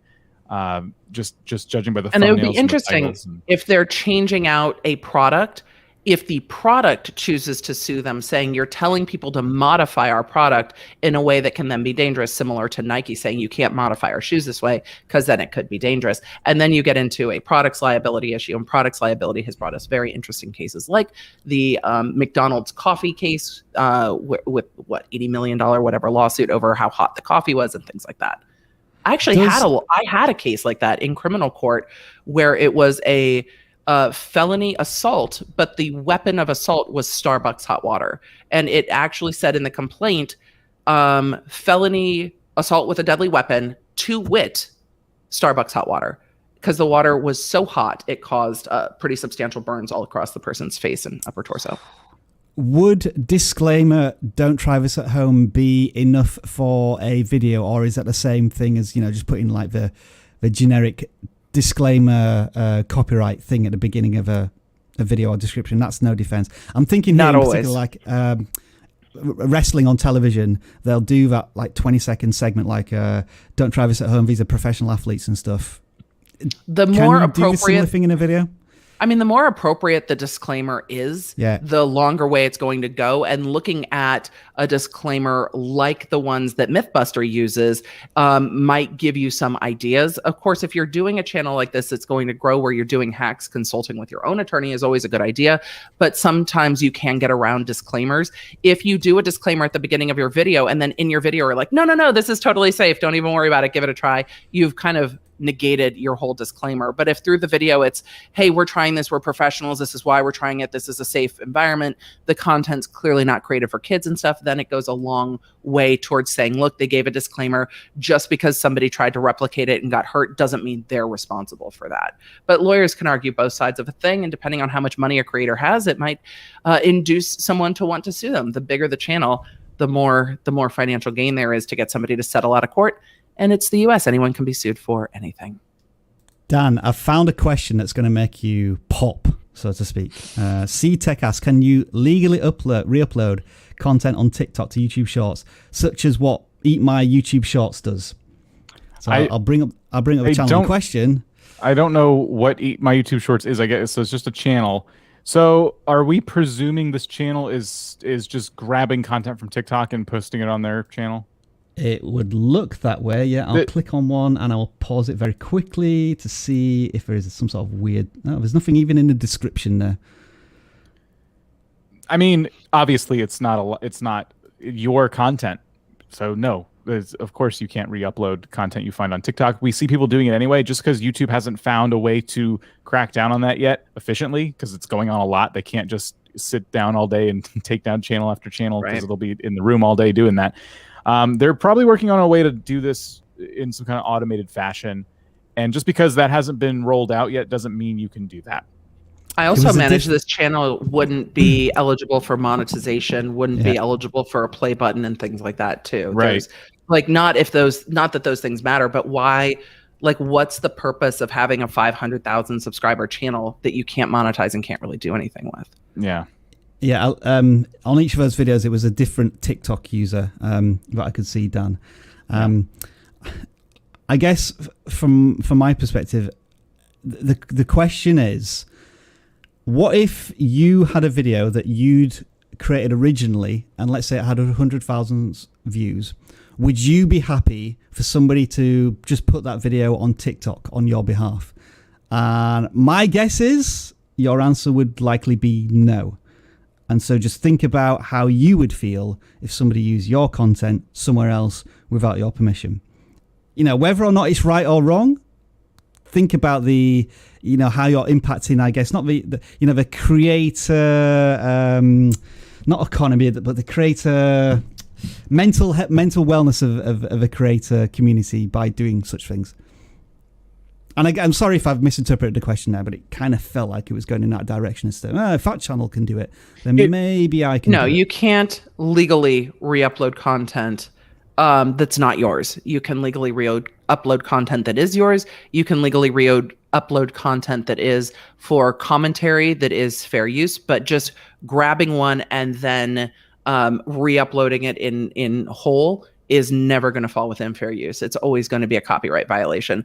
Just because it's a violation doesn't mean you'll get caught right away, but YouTube sweeps these things later, and these things can be complained about later. I got to say, I may be in a minority here, but I am finding myself avoiding the shorts player in YouTube more and more, which I was going to. I wanted to see stuff in there. And I'm so sick of giving views to channels that are stealing TikTok content that I'm avoiding it, like in protest. It's a good point, Dan. You can't control that, can you? You swipe up and, it's another TikTok. I think that is, YouTube must know this. They must know that, all right, viewers don't really care where the content's coming from if they have no affiliation or loyalty to that creator. Right. But the creator community must be up in arms about this. And YouTube apparently can analyze every single frame of every single video and say Mr. Beast's video is about donating food to charities because he's at a Walmart for 5 minutes, and we can pick out the Walmart logo here, there, and everywhere. So surely they must be able to pick out that TikTok musical icon and suppress the views for those videos. And again, I think we spoke about this very briefly before. Maybe YouTube is allowing this to get their YouTube Shorts platform up to critical mass, and then they'll lay the smackdown on people who are just using content elsewhere. But isn't that a shady way to go about doing it? Like, we want this breadth of content, so we're going to ignore the things that we say we have policies against until we get to a place where we're like, okay, there's enough. Now we can crack down on it, as opposed to cracking down from the beginning and maybe growing a little bit slower. It just feels disingenuous. But I mean, again, we are talking about corporate decision-making and not individual decision-making. Yeah, and it is speculation, and we are talking about the hand that feeds us as well. So YouTube, I love you. I love this platform, but I think it's also fair to say this seems odd. Why? It seems like there should be an easy AI to crack down on this. If an AI knows that the name James Charles is trending with behavior that advertisers might not like, to demonetize videos that are talking about a particular name because of that tangential connection, surely it can say, oh, these have TikTok watermarks on it. Surely it's also in the metadata of those that are getting ripped to have it in there, and you can find it. But if YouTube ever wants to have me on a panel that helps decide these things, I am available to give comment. I have thoughts. Hashtag Emily for, I don't know, what role would that be? Enforcement president of YouTube. I would become somewhat like the Harry Potter prefect of YouTube, being like, no, these are the rules, people. I was somewhat an annoying child, because there are some times when you're like, these are the rules, this is the purpose of the rules, and you are flouting the rules. I gotta say, you have the home monitor. There are platforms that do worse in terms of their response to problems, and true. I think YouTube does a really good job. They've gotten it wrong too. I mean, they've made mistakes, so they're not infallible, but compared to other platforms that I won't name right now, YouTube's done a really good job at trying to respond to things as fast as they can and as appropriately as they see fit in that time period. One thing I would like to see is Google giving YouTube on the corporate side more money. I really would like to see that. Yeah. Dan, jump off the fence. Name one of these platforms. Come on, just rip into it. Well, you know the one that comes to top of my.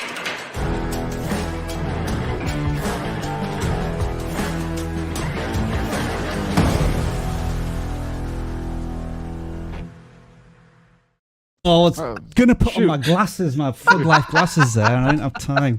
We only have 10 minutes. It feels like a wrestling entrance. I love it. Yeah. It looks like it's time for Defend the Indefensible. Sorry we couldn't get to whatever that last topic was that I forgot. Dan, quick question. How many work hours did you waste creating that for us?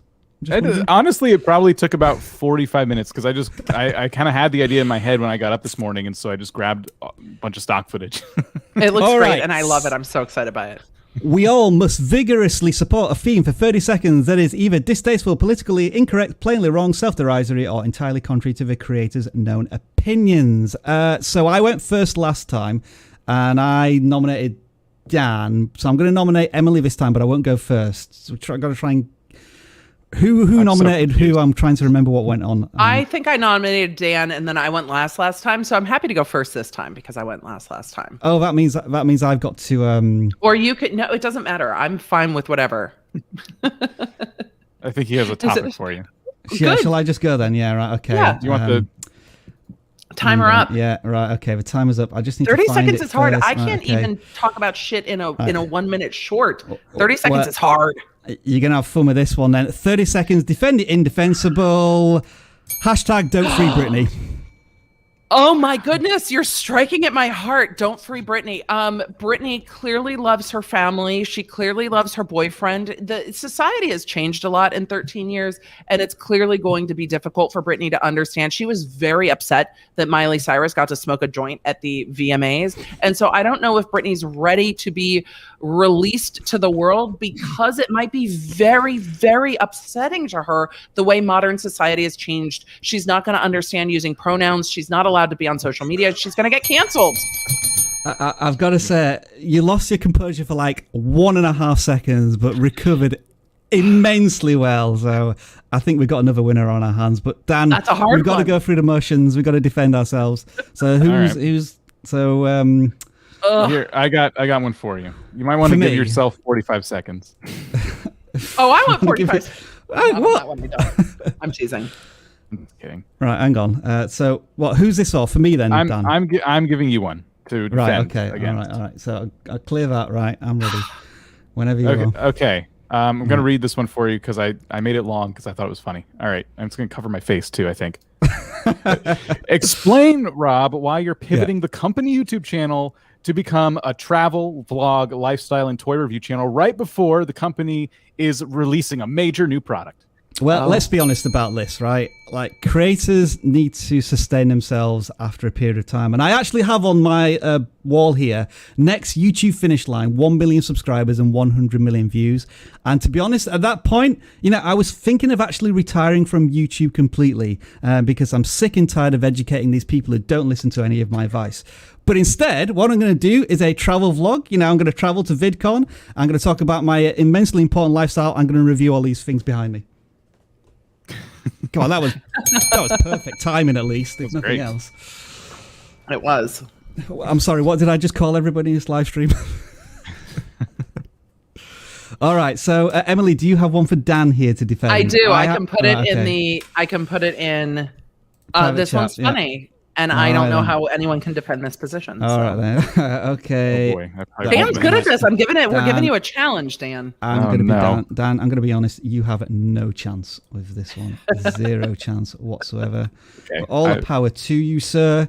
You have to defend the following, which is this. A hot dog is not a sandwich. It's not, though.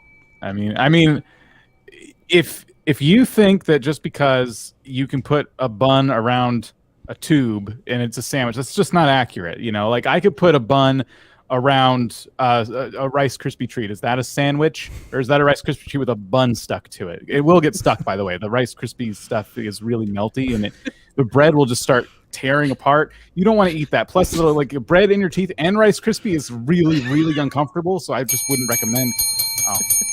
I like that you just changed the topic to talk about Rice Krispie treats, because you could not defend the fact that a hot dog is not a sandwich, because it is in fact a sandwich. 5 minute Kraus, were you listening? Wrap a bun around a Rice Krispie square and you have something entirely new which has never existed before. Whew.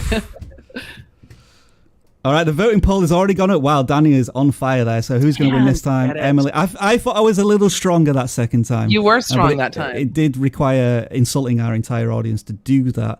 And Dan, you just had no hope with that one. No hope. Well, we've got a few more minutes left, but I did see somebody in the comments saying, are we going to finish this live stream at 12 p.m. prompt because there is an important football match? Oh, we have a guest. We have an extra guest on here. Yeah, Griffin has been on a hunt. Cameo. Yeah, G has been on a hunt for the Odd Ones Out card game. So he found Cafe Chaos, the Odd Ones Out card game. My child is a huge fan of you. Both of my kids are huge fans of YouTube, which makes working on YouTube really fun. But they've been out looking for that, so that was what he was coming in to tell me that they found it. And now, because they have appeared in this live stream, they're entitled to all future royalties. So, if this ends up like being as successful as Friends and it's syndicated all over the place, millions of dollars will. Oh, this one wants a family gaming channel. And when he pitched me, because I sat down on the couch and got a pitch for the family gaming channel. The pitch for the family gaming channel was him and his older brother could just dunk on my husband and I on things like Mario Kart and make fun of how bad we are at playing games. And that would be really fun for people to watch. My husband and I get made fun of by our children who are better at us than video games. And then we could also do family game night where we could play board games and card games and Uno and things like that. So solid pitch. They want a gaming channel. There is a little interesting question that's just come to me though. Because some people get confused about this, because now a child has appeared in our live stream, some people automatically worry that, unfortunately now, this content is technically made for kids. And of course, that's clearly not the case, but some people just sort of, I guess, struggle with the concept of what is made for kids. Because a kid's in there, does that automatically mean that, it has to be labeled on that through YouTube's upload process? I think it's a misunderstood that even though a kid has walked in, that it's automatically made for kids. I could throw in a few more curse words so that the algorithm knows for sure it's not made for kids. But I think I was just covering this yesterday a little bit. There's a pretty large case that is in federal court right now in California called Hubbard versus Google. And it is this group of parents that are suing channels like DreamWorks, Ryan's Toy Review, YouTube, Google, and everyone else for collecting child data in violation of California's own laws, not in violation of COPPA.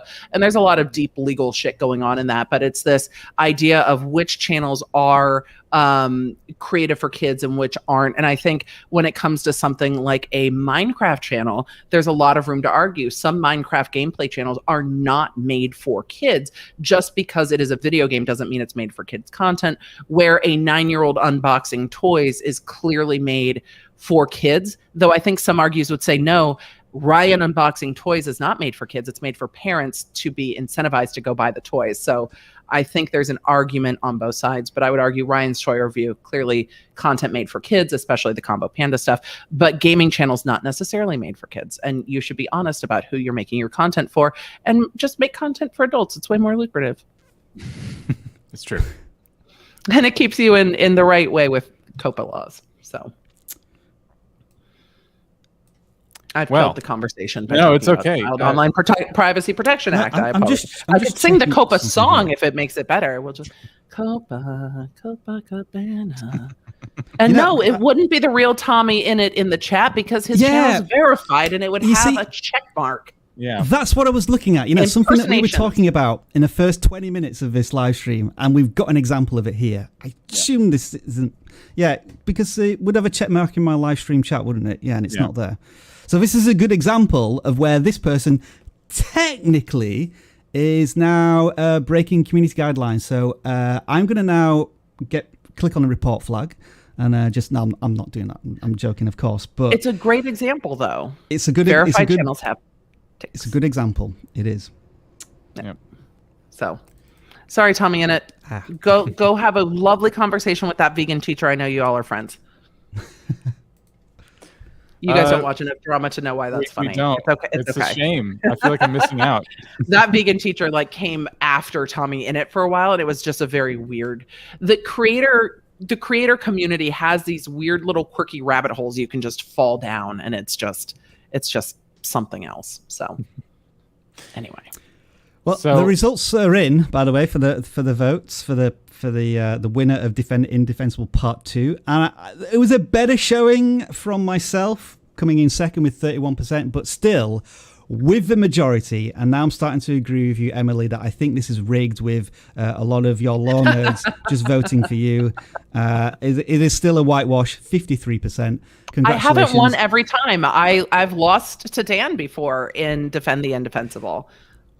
So. I think, given that Dan, you created an unbelievable intro, so I think you get MVP for this live stream. We need to come up with some sort of digital trophy. I mean, does anybody want to, as some fan art, create a Defend the Indefensible vidIQ live stream trophy?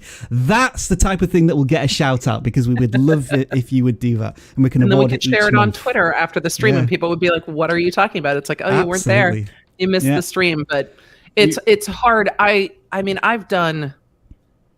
God, 50 odd criminal jury trials. So the amount of time I've practiced arguing professionally, and that doesn't even include trying to convince my mother to let me date people who are older than me my entire life. So I've had a lot of opportunity to try to argue my way in and out of things.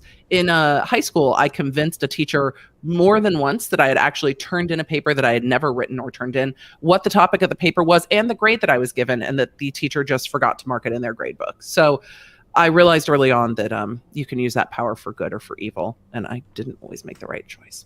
So. Well, if someone does make you that trophy, we want to see it on your shelf somewhere back there. You're going to need to print it out. We've got to print it out and laminate it. Yep. Where are you guys on the road to 1 million? We're getting close, aren't we? We're rolling 919. 919. I think we're forecasting middle of October at this point. Awesome. I think. Will there be a party?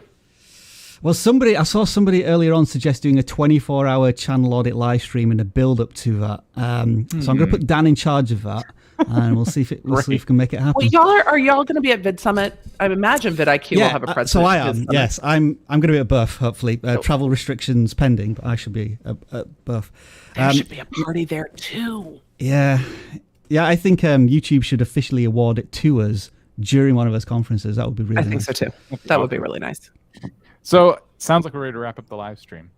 I think so. We didn't get a ton of questions towards the end, and that's okay. We just had a really lovely chat, but yes, almost at 1 million. That's a big deal. I'm going to be honest. I'm mentally checked out because, I've got the the live reporting now of match. Oh, so it's time to go. You actually meant soccer. My bad. My brain doesn't always I did. Teasing. I know that. I only know that that's happening because I keep seeing memes about it on TikTok. So I was like, wait, there's a lot of soccer seems to be happening. There must be a tournament or something going on. There is, and it's getting to the business end where we're actually doing well for once. Well, sports. It's a very rare thing. Very rare thing. Very sports. Thank you all for hanging out with us today for our weekly Wednesday Q&A live stream. We'll be back next week. Emily joins us the first Wednesday of every month. And by the way, if you are new to us in any capacity, we do hope you check out our tools. All the links are down below. If you're a new customer, you can get 30 days for free, our whole suite of tools to help you make decisions that will grow your YouTube channel. All right. Any final thoughts before we leave? I've had a blast. Really enjoyed this live stream. I always enjoy. Brilliant having you on. Thank you for your time and your wisdom and your insight. Objection! I always enjoy being here. Thank you very much. Free Britney. I had one where defending the indefensible for Rob. I had this queued up and ready to go. You needed to defend the use of this banner on YouTube. Well, you see, here's the thing. It brings familiarity to your channel. I love the lights. It gives me that Deus Ex Matrix vibe. Just go for it. And just, I mean, if you want, I mean, there are alternatives as well. Yeah, just do it again, Dan.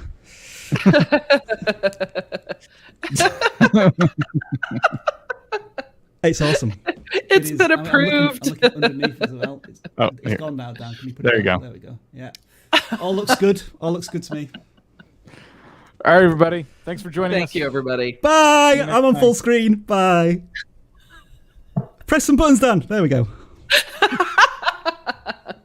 We're not muted, by the way. This is not a muted screen. Oh, they can hear everybody. I love it. Press some buttons, Dan. It needs to be a shirt. We need to go. We need to go. England have got a corner. Do you want me to do some live comment?